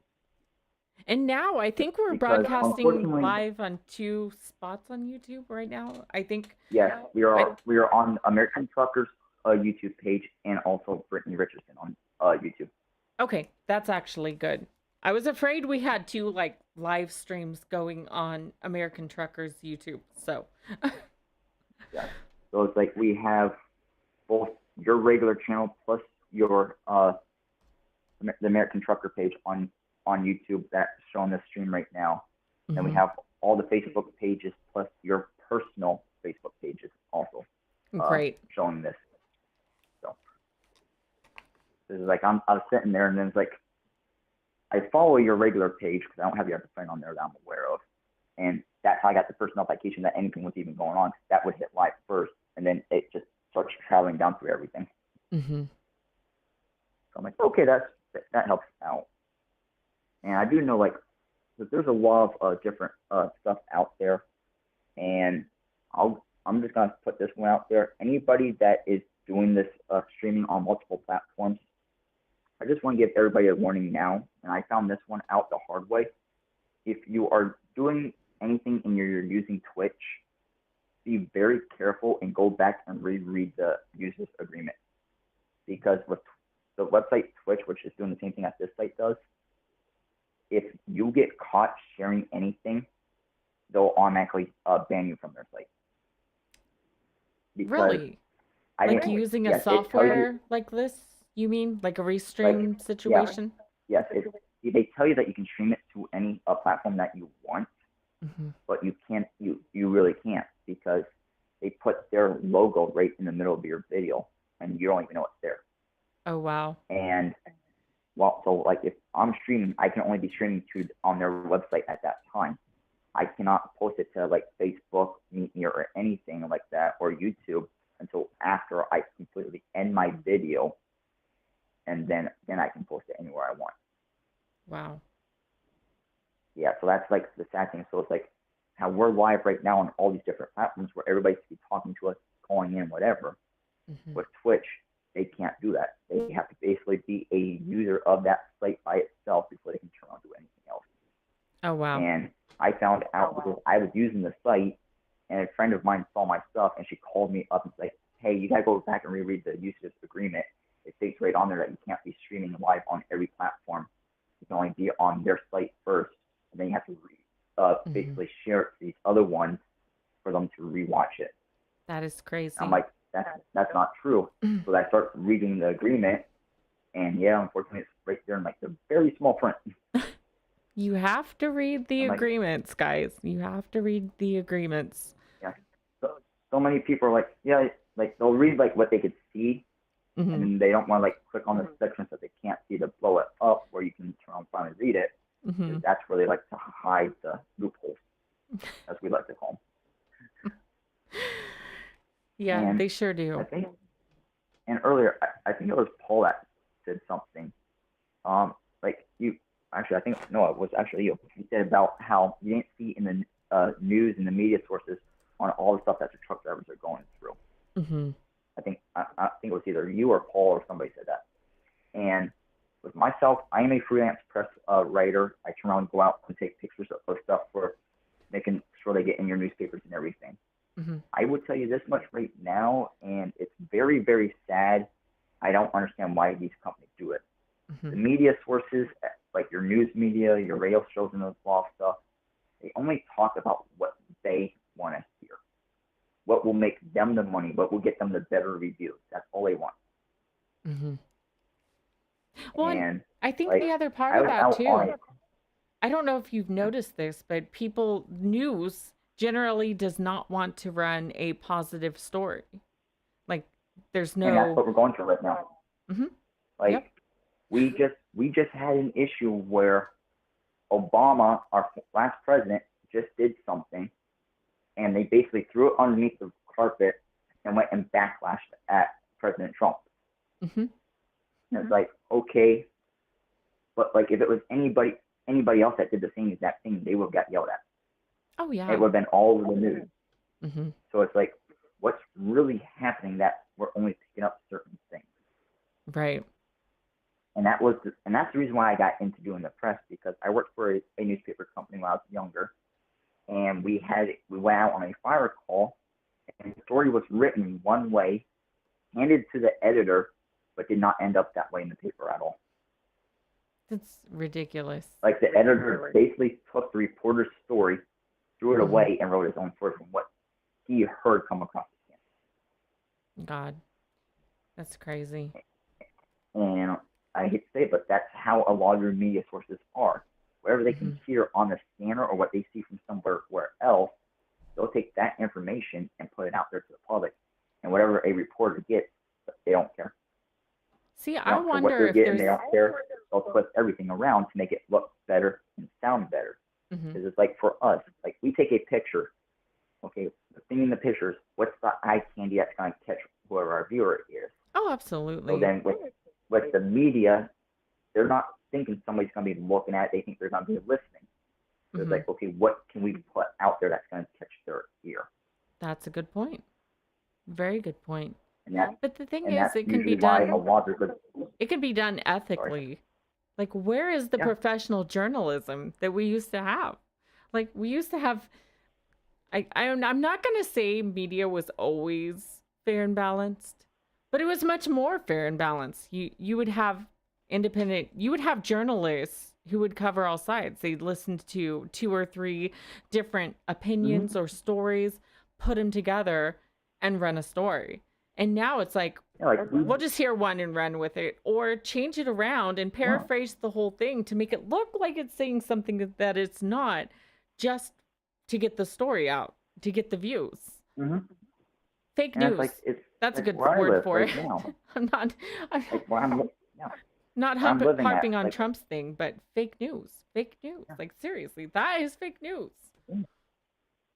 Yep. Like, that's where I'm living at. We have a newspaper that they print what they want, but one of their own employees went strictly to Facebook, and she went and got her freelance press license, because as a freelance press writer, we can put whatever we want. We don't have somebody saying, hey, you can't put your story this way, you can't do it that way.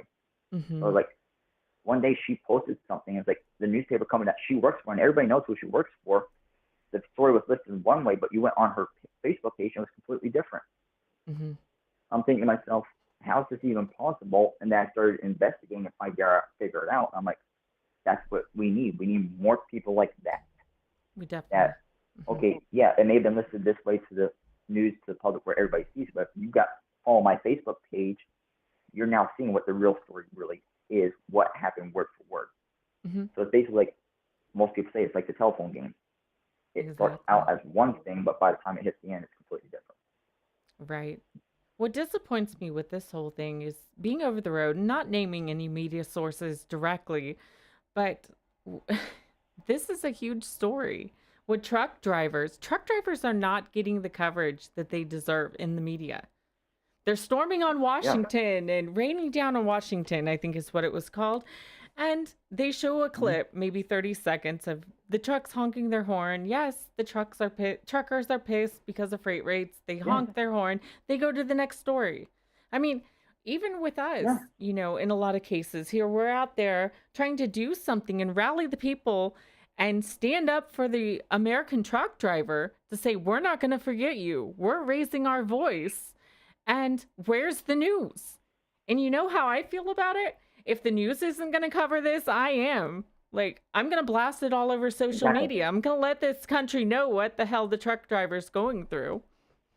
Yeah, and it's like, even with me, like, I see it all the time. Okay, I used to drive. I'm not on the road anymore. I was actually doing farming, trucks, title bit. And that's where we run into a lot more issue. And it's like, where I'm at, we got the railroad company that's always going right by my place, and all the railroad industries right where I'm living at, they're putting out there, hiring now. Okay, I'm seeing the railroad's hiring, but I'm seeing all these companies that have all these truck drivers putting in, oh, we just need a part-time drivers. We just need part-time drivers home every single day. I'm like, why are we having our truckers home every day where right now the most valid people that's needed is the OTR drivers? They're the most valid ones that we need right now, not the home daily people. We need the over the road. We need the people that are willing to turn around, take the truck and go. Like, I'm watching the freight trains go by my place all the time, and all I see is, like, today we had a train go by. It was 100 cars. I did not see one tanker car or anything on the train. It was all flatbed cars stacked three to four high of nothing but semi-trailers. I'm like, okay, this is what we're getting into. This is what we're talking about, where the truck drivers are saying they're furious because they're losing the money that they could be making their living off of, because now we're transporting everything by the rail. And it's like, didn't we just say not too long ago, let's slow down the rail because of the emissions prices that we're paying and everything, and give the stuff to the truckers because that's their living? And it's like, now it's like, unfortunately, I see it all over Facebook. They said we're going backwards. Like, I've seen so many people, like, so many posts on Facebook now saying, we had the baby boomer session, and then they're saying, like, after this, we're going to have another baby boomer session. And unfortunately, I hate to say it, but it's probably going to be true. And then it's like, you look at a lot of the hairstyles coming back around and everything, and everybody's like, well, welcome back to the 70s and the 80s. I'm like, oh, this ain't possible. Now it's like, oh, yeah, it is possible. We're basically going backwards. It is. Groovy is like, coming back. It's crazy. I went to Walmart the other day. First time I've seen any, like, I saw 5 VHS tapes sitting there. I'm thinking, how far back are we really wanting to go now? Then you turn on, see your cassette tapes sitting there for, like, putting in your car stereo. I'm like, they don't even make radios like that anymore, so good luck. And then it's like, you walk down this one aisle of all the radios at Walmart, and it's like, you're getting your record players are sitting there. You got your vinyl records not too far down from it. I'm like, okay, I didn't know I was back in school. No kidding. You know what was funny is I went into this rest stop one time in Kansas. I think it was Western Kansas. And there was a sign, because it's not one of these fancy toilets. It's not a bidet. It's not even an automatic flusher. It was a very simple contraption, and it was a toilet that had a handle, and after you were done doing your business, you pull the handle and it flushes. Like, very simple, right? Yeah. They had a sign. Like what we have at home. Exactly. This is where I'm going. So they had a sign behind the toilet that said, for all the youngsters out there who have not seen something like this, you pull the handle and it flushes. I'll never forget one. I went to a gas station once. Actually, it was on the turnpike, so it would technically be considered a travel stop where it's at. Like, they have, like, grocery stores right in the center, and restaurants, all types of gas stations, everything. Like, even the buses are pulling in there for getting the people, passengers off the bus to try and move around a little bit, refuel, get something to eat quick, and hit the road again. You walk in, all the toilets in the bathroom said, press handle when done. Now you walk over to the sink, and the sink is automatic. The hand dryers are automatic. The paper towel machines were automatic. But the toilets were, you had to push the handle. They haven't got to the toilets yet. And I'm like, and I was real young at the time. I said, if we have everything else in the bathroom but the toilet, why don't we put the toilets that way? And the manager of the store, I didn't know, was standing behind me and goes, because people are too lazy, so we have to make them work. Oh my God. Good answer. Unfortunately, I hate to say it, but yeah, he was right. Anymore, it's like, yes, we've gotten so lazy today, and it's like, we're now seeing it. And, I don't know if you actually touched on this one. The other question I said, I asked when you asked about what we could talk about was regulations with logbooks and stuff. I know people were asking, like, I know a lot of times now they're trying to force everybody to start going with electronic logs, but there are some people out there that are still on paper logs. Mm-hmm. I know, like, some companies, they were saying if a truck is before a certain year, they can still run paper logs and don't need the electronic log. I don't know if they're still doing that way now. And biggest controversial issue in CDL Life: automatic versus standard. Mm-hmm. Absolutely. That is always the hot issue. That's one thing I hate. You walk in a bar and next thing you know, you got a bunch of truck drivers sitting there and like, oh, I drive an automatic, I'm the best. I drive a standard, I'm the best. And it's like, really? I drive an iShift, I'm the best. And it's like, oops, yeah, you just started World War III. I know, no kidding, right? And my whole PA system powered up and everything, and we got lightning happening right now. Oh wow! Let me. I thought it was my wife, and it's not. That's funny. Well, thank you so much for calling in. I noticed we've got some more callers on the line calling in now.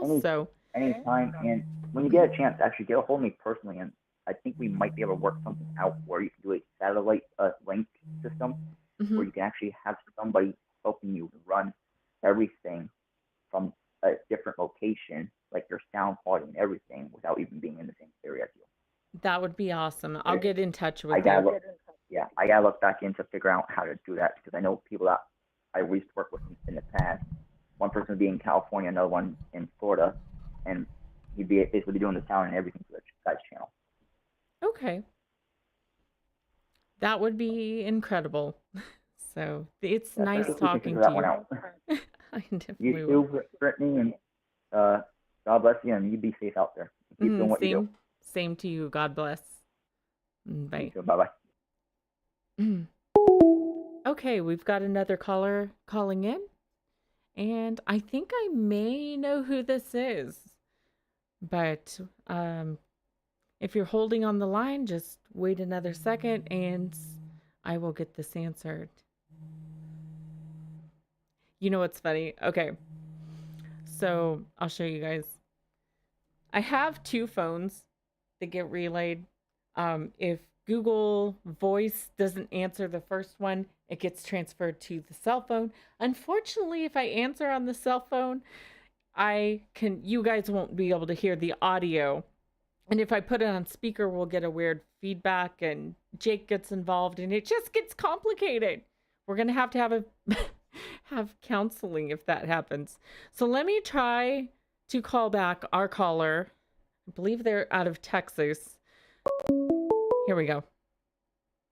This is a call for Trucker Talk Live from Jessica. Let's take Jessica. Jessica, you are on girl. Trucker Talk Live. How's it going? Finally back on the road. So it's been a day. Did you get your tire fixed? Yeah, some yak ass didn't post-trip the trailer and left me with a blown-out tire. So, you know, the joys of trucking. Always an adventure, every day. You know, after 30 years, I'm tired of the adventures. I want it to be normal. What's that?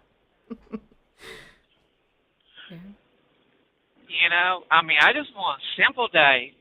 Mm-hmm. Oh. Do you I was just saying, you need to do your...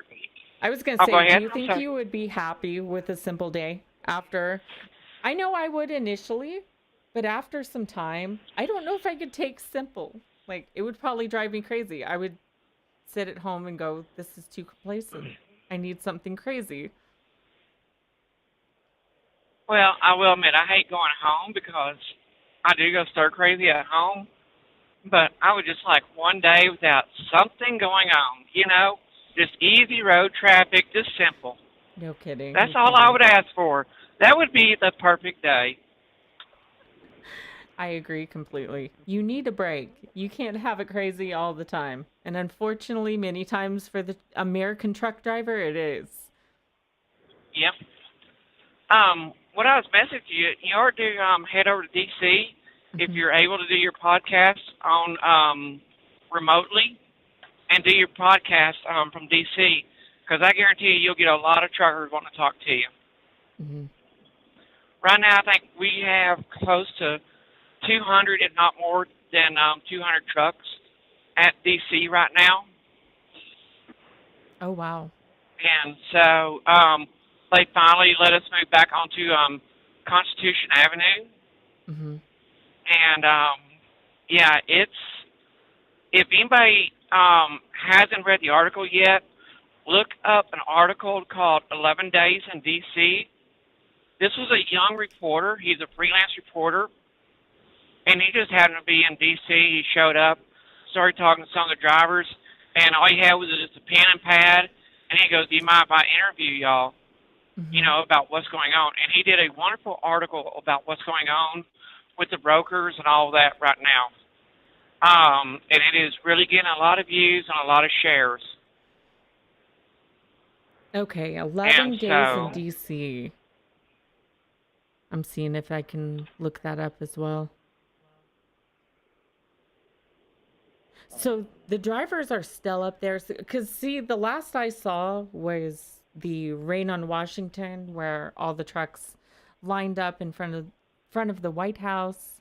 And I wasn't sure where things were going from there, because I knew President Trump was supposedly meeting with drivers and organizations to talk about this.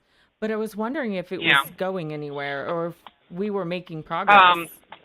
Yeah, now the DOJ is looking into it. We did manage to get TQL's training manual today, Mm-hmm. and that shed a lot of light on some stuff. There's a lot of stuff coming out. Even brokers that are working for these mega broker companies are releasing documents to us because they know it's not fair. They know we're getting, basically screwed over by the brokers. And there's a lot of stuff going on. Now, even the DOT and FMCSA, we're even going after them saying, here we've been here 11, 12, 13 days, and y'all still haven't even made a comment about this, what's going on. Mm-hmm. But yet, y'all are supposed to represent the truckers. Where are y'all at? Why are y'all being silent? Mm-hmm. And we're putting it towards Trump to where he's having to acknowledge it. Fox News has done cornered him on it. Mm-hmm. They addressed the issue Sunday, I think it was. And so it's starting to pick up media. And that's the biggest thing is media. If you get a chance to talk to somebody in the media, talk to them about it. Talk to them about what's going on with the trucking industry. Talk to them about the fact that we're losing 2.4 drivers a day to accidents in the last 2 years. It has increased that high. Talk to them about the rates. Talk to them about the fact that we're not getting the proper training we need out here for these new drivers, and that's what's causing so many accidents and fatalities out here on the highway. Mm-hmm. Absolutely. Absolutely. And don't forget the power of social media, guys, because we have, just in this broadcast alone, we're going out to like 48,000 people or more. And I'm guessing low. Like by the end of the week, this is going everywhere, this live program. So don't And if anybody's underestimate on that Facebook, power. Like share the post. You see a post Yeah. of what's going on, these video clips truck drivers are sharing, share it. React Yeah. to it, get And the if- word out. And if you're on Facebook, get on America Without Drivers and Boots on the Ground. America Without Drivers is a coalition of all the different trucking groups. We have the Russian, we have the Czechs, we have the Latinos, we have Black Smoke Matters, we have the Punjabis, we have the Sheiks. It's a all I want to say is I want to thank the brokers. I want to thank every one of them because they have managed to do something that we have not been able to do in the last 10, 20 years. They have brought the trucking industry, all aspects of the trucking industry, all drivers from different walks of life together for the first time to stand up and saying, we've had enough. We've had enough, but we can't do it anymore. That's So awesome. thanks to the brokers for doing that. So you guys have people on the inside, as far as brokers go, that are passing along some of the evidence of what's going on? Did I hear that right? Yes. That is Yes, tremendous. matter of fact, one of them is the wife of a trucker, and she quit working for the brokering company and brought documents with her.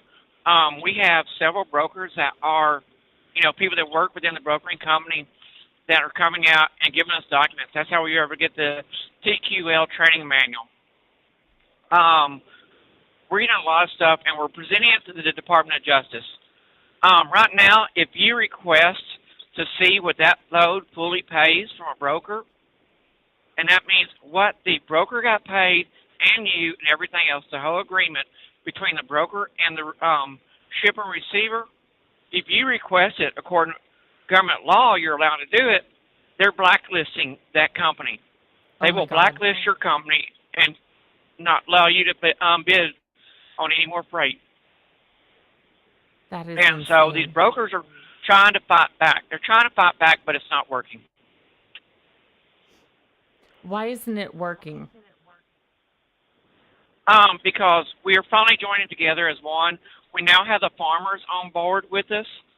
I don't know if a lot of y'all know, the farmers have a multi-billion-dollar lawsuit against C.R.H. Robertson right now, Oh, wow. which is one of the major brokering companies. And now they have joined in with us. We have the truck stops organizations joining in with us. We have a lot of different organizations that are backing the truck drivers now. And because the American people are finally realizing that we can't haul freight at a loss.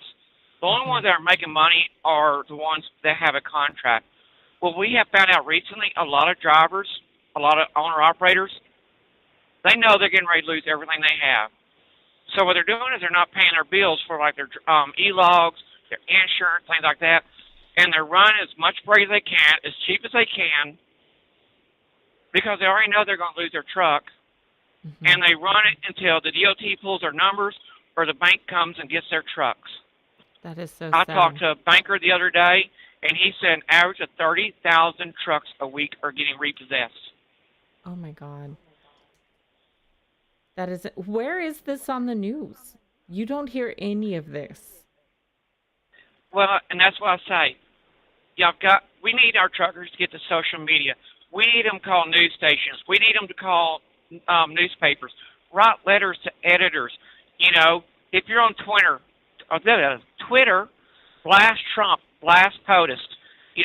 Go after the FMCSA, tag the DOT. Call your congressmen, call your senators. They've got to know what's going on. If not, this industry is going to collapse. They're already pushing these AI trucks. Their whole goal is, the ATA, is to get every truck driver out of a truck and have us replaced by a computer. You think that's the goal of the American Truck Association, you said? Yeah, because think about it. They represent the mega companies. They only represent 10% of the trucking industry. 90% of the trucking industry is made up of small owner-operators like myself and small companies, things like that. The ATA represents Warner, J.B. Hunt, Walmart, things like that. Okay? Walmart's already talking about how soon they can get an AI truck out on the road. So they don't have to pay drivers. We have Warner doing the same thing. They're the reason why they pushed the e-logs, things like that, and that's because they knew it would hurt the small business owner. They push for regulations and laws to be passed, and then they turn around and ask for exemptions from the same laws they pass, even though it's hurting people like me, other small companies, things like that. It hurts us, but yet they're getting exemptions from it, so it doesn't affect them. I mean, think about it. How safe is it for C.R. England, for a trainer to have two trainees in the truck with him at the same time? We were just talking about that the other day. It's insane. How well can he pay attention? Total? Yeah, a trainer and two drivers, or two students. Exactly. You can't stay alert the whole time. Whenever I used to train friends of mine, things like that. The whole time they were driving, I was awake in that passenger's seat, watching everything they were doing, make sure they were safe and they were knowledgeable and they were learning how to operate the vehicle properly. There's no which way a driver trainer can do that with 2 trainees. Mm-hmm. Definitely. And now we have companies like a friend of mine. She went for work for Western Express. 6 months after she started driving for them and completed her training, on-the-job training, they were wanting her to be a trainer. 6 months after she'd only been on the road. That is insane. There should be a minimum that is reasonable. I mean, you can tell what the motive is there, because if you're asking a student, because that's what they basically are at 6 months, is still a student. Yeah. I'm 8.5 years in as a truck driver, and I'm learning things every day. And you're going to put somebody who is practically fresh out of school, months of driving experience, and have them training everybody else. I mean, you can tell there's a money motive. Like, that's what it's about at that point. I started driving trucks when I was 16 years old, hauling hay to the feed store, hauling cattle to the sale barn, going and picking up cattle, hauling farm equipment, things like that for my dad on our ranch. 16 years old, I was in a truck driving. And I'm not going to say my age, I'm 48 now. Mm-hmm. And every day, I still learn something. Every day, I still learn something new. The moment you think that you know it all about trucking and that there's nothing else to learn, park your truck, because you're going to get somebody killed. I agree. Completely.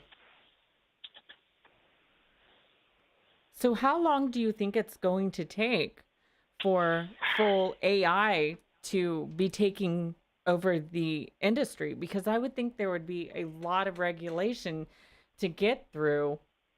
But then again, some of this stuff seems to have been setting up for years. I know that was a question from Zombie XJXR asked that question about the AI. Well, they are pushing for it fast. This pandemic, so-called pandemic and all that, has really given them the extra push. Mm-hmm. And they want to see AI on the road within 5 years. Wow. They want to see it within 5 years. That is And we've already got them on the road being tested. We've already got them on the road. I mean, they're testing them in Texas. Well, yeah, great. That's perfect weather out there in Texas. Mm-hmm. They're testing in the Southwest, but they're not testing where it's icy.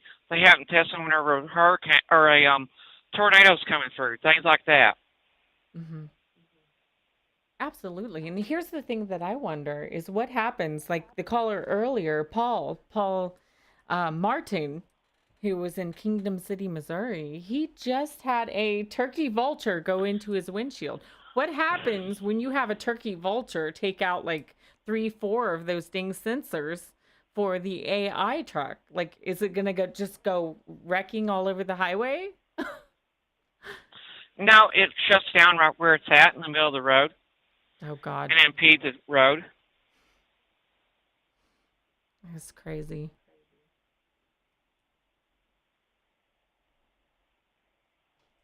Crazy. So you said you're with America Without Drivers is the group you're organizing, correct? Well, and then boots on the ground. I'm not the organizer. Will Cook started it. Him and Greg Anderson started it. And what it is, it's a coalition of all the different groups. We have Black Smoke Matters. We have Boots on the Ground. We have the Punjabi Trucking Association. We have the Latino Drivers Association. We have the Cubano Drivers Association. We have all these different affiliations and different groups. And what it is, we have brought them all together so that everybody can voice their opinion. Everybody can be updated. Each group can do what they want to on their own, all this is a center of information. It's a center location for everybody to get information on what's going on and things like that. That is tremendous. That is tremendous. Definitely check them out, guys. America Without Drivers. I think this could be very powerful. Like we were saying with social media, it's getting the word out. It's getting us on the same page to where we can communicate. Because if we can't communicate, nothing's going to get done. And we also have a Twitter account with Twitter. If anybody wants to follow me on Twitter, I'm posting updates as much as I can. I'm constantly tagging Trump and different organizations. And just follow Jessica Courtney Meredith on Twitter. You're more than welcome to follow me. I'll follow you back. And, keep y'all updated. What's going on? Awesome. Tremendous. Thank you so much for calling in and updating us on everything that's going on and how everybody is coming together to share information and organize. Hey, not a problem. I mean, we got to work together. If not, we're going to lose everything. We're going to lose it. And we don't fight and fight, we're going to lose everything. I want my grandkids. I know y'all want y'all's kids in this industry someday. If not, we love this industry. If not, we wouldn't be in it. Exactly. And, I look at my nieces and nephews coming up. They want to get in the industry. Well, is there going to be an industry left for them? And that's what we're trying to fight for right now. Awesome. Awesome. Well, thank you so much for everything that you do, and be safe on your travels. And I hope you don't have it. I hope you have at least a night or two of smooth sailing after everything else. Oh, I'm ready for it. That's for sure. All right. You drive safe and you take care. I'm gonna probably give you a call tomorrow about some stuff. Okay. Okay. I will be here. All right, hon. We'll talk to you later. Okay. Bye. All right. Bye-bye. It was so nice to hear from Jessica. So many groups right now are stepping up. Like, this is so inspiring to see. And I still, for the life of me, do not get this. There is a huge negative story here. And the negative story is that the press is not covering this. The press is not backing the truck driver. Where are they?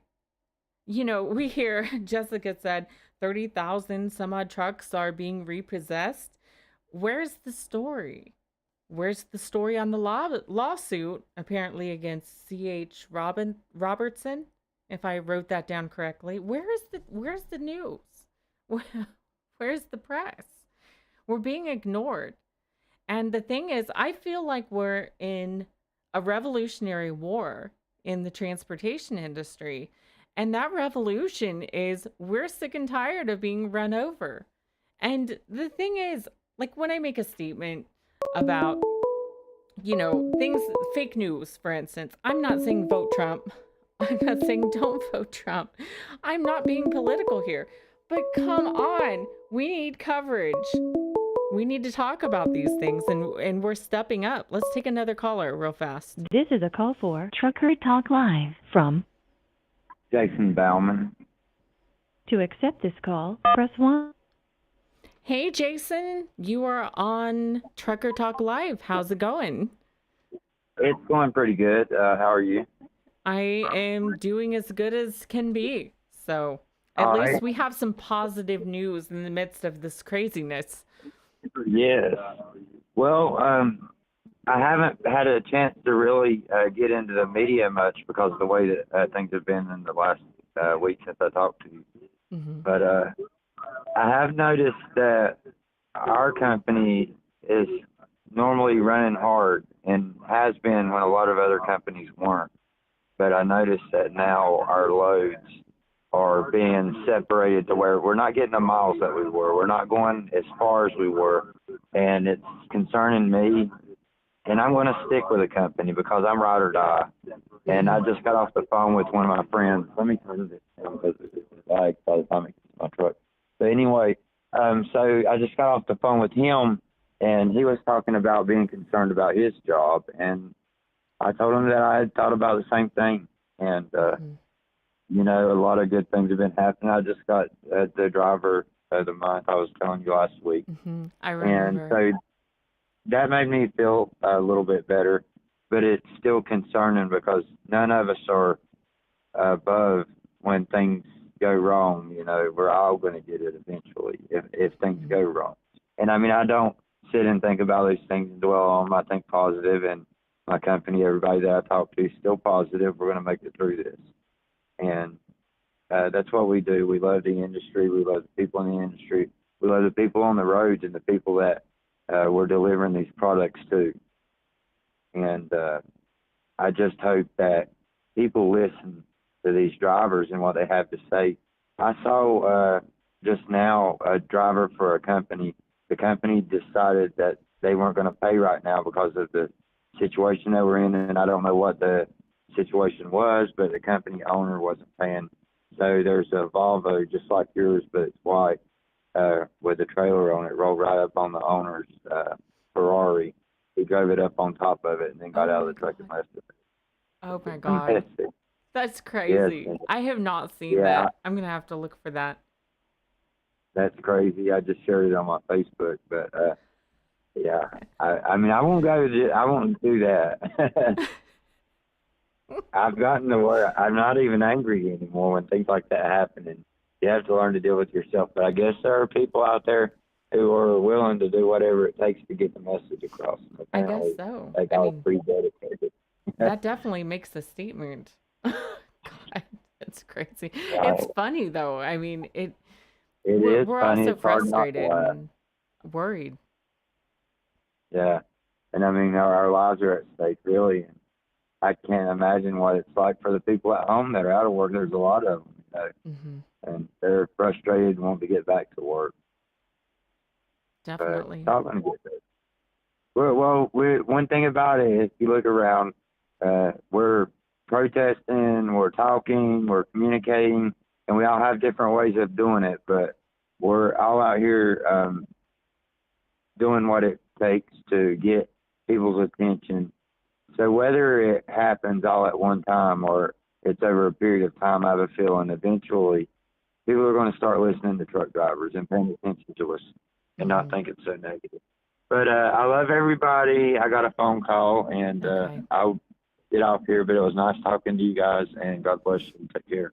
Nice talking to you too. God bless. Be safe. All right. Bye-bye. Bye. That was Jason. He called in last week. He gave such an amazing story of how he got into truck driving and his whole life changed. Like his whole life turned around thanks to many factors, but especially the trucking industry. And if you haven't heard that, go back on last week's broadcast, and it was just an amazing story. But the biggest thing right now is, like he pointed out, everybody's got a different way of expressing it. You know, we've got people doing things like driving the Volvo apparently over a Ferrari, the owner's Ferrari or broker's Ferrari, whoever it was. Not saying you don't, I'm telling you, kids, don't do that at home. Don't drive your Volvo over the Ferrari. Not good. Not good. But we all have different ways of dealing with this. But okay, here's the thing. That's what makes America great in a way. No comment on the Ferrari. We all have different ideas. And the point is that we're coming together. You're seeing this more and more. American Truckers, Brittany and Pink, RTI, CDL Life, Volvo sponsoring this thing, Cobra, to, you know, get out there and show truck drivers that they're not forgotten. We're listening to you. You know, this is amazing. But to have people come together and get the word out, if media's not going to cover this, we will. We will. Who? American Truckers, Brittany and Pink, CDL Life. They've run so many amazing stories. CDL Life is not going to play favorites. And I can tell you, talking to the staff over there, that they are professional journalists. Like, they want several different sources on a story. They want to hear all sides. and broadcast the truth. And we're not going to stand for being shushed. We're not going to be shushed. Not anymore. Groups like America Without Drivers, Boots on the Ground, Black Smoke Matters. We've got so many great groups raising the alarm and saying, hey, you're not covering this, we will. So beware, American media, because if you're not going to cover it, somebody else will. And somebody's going to spread this all over the internet. I mean, you don't realize, guys, like there's some media outlets, and I won't name names, that have, you would think they have a massive following. And some of these other groups, some of us have a bigger following than these media outlets. Like, there are more of us than there are of them. And when we come together, when you hit that share button, when you like, when you respond, when you comment to these posts on my group or these groups or RTI or CDL Life, wherever, the point is, if you're doing something to say, this is crazy, I'm going to comment and I'm going to share this. God, can you guys imagine how many friends we all have? And I keep my friendship circle small because, trust me, my last Facebook page had like 5,000 friends. And that was years ago. So I keep my circle small. But even if every one of us had 100 friends, like a tiny little insignificant, you would think, amount, and we spread that video, we spread that post, we spread that talk show, that live stream, it's spreading the voice. Like, you would be amazed, guys, how quickly this stuff spreads. It's like a wildfire. You guys have such a power at your keyboard to raise the alarm and get something done in this country. And you guys are truly the heroes. Let me look back. I want to check some of the comments. We do have this comment feed. I am going to go ahead and discontinue the callers for the night. Let me get that set real fast. We are over 2 hours into the program. Normally we go 7 to 9.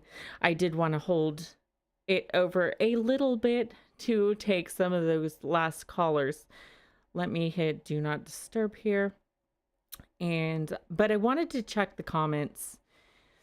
So let's see, we've got Bobby D says, we support all of you drivers. We love you here in Indy and for all of what you guys do. My father was a driver for 27 years and you guys deserve so much more than what is given. Thank you so much, Bobby. Like, there is so much support for us across the country and more people are getting involved. Let's see some of these other comments.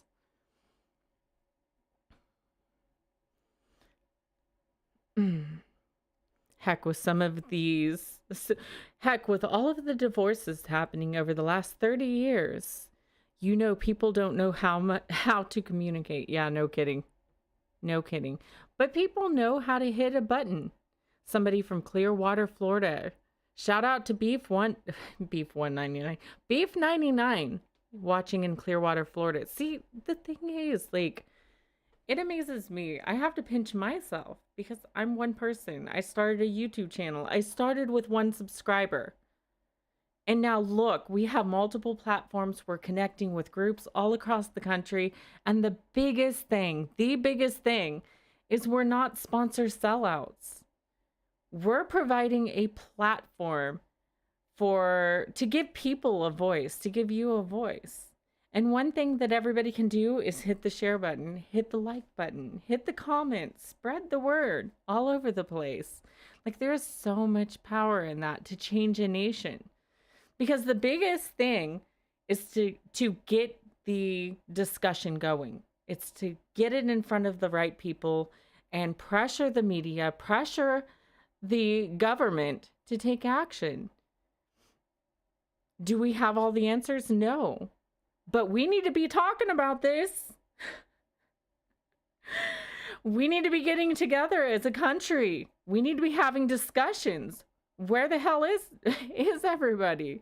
Seriously. And everybody wants to play party politics. You guys know my feeling on that. I won't rant on about that. But the thing of it is, this is America. This is our country. We, the people, need to come together, raise the alarm. Anyway, guys, before this glitches out, I'm noticing some connectivity issues. I am going to go ahead and end this. And let's see. Here we go. There we go. We got to get the music. You can't leave without outro music. But I thank everybody that called in tonight, and be sure to support Fueling Our Heroes. Go over to GoFundMe or just share the posts. Go to CDL Life. Go to our platforms. Just share everywhere and help us support the American truck driver. Until next time, I love you guys. Keep the dirty side down and the shiny side up.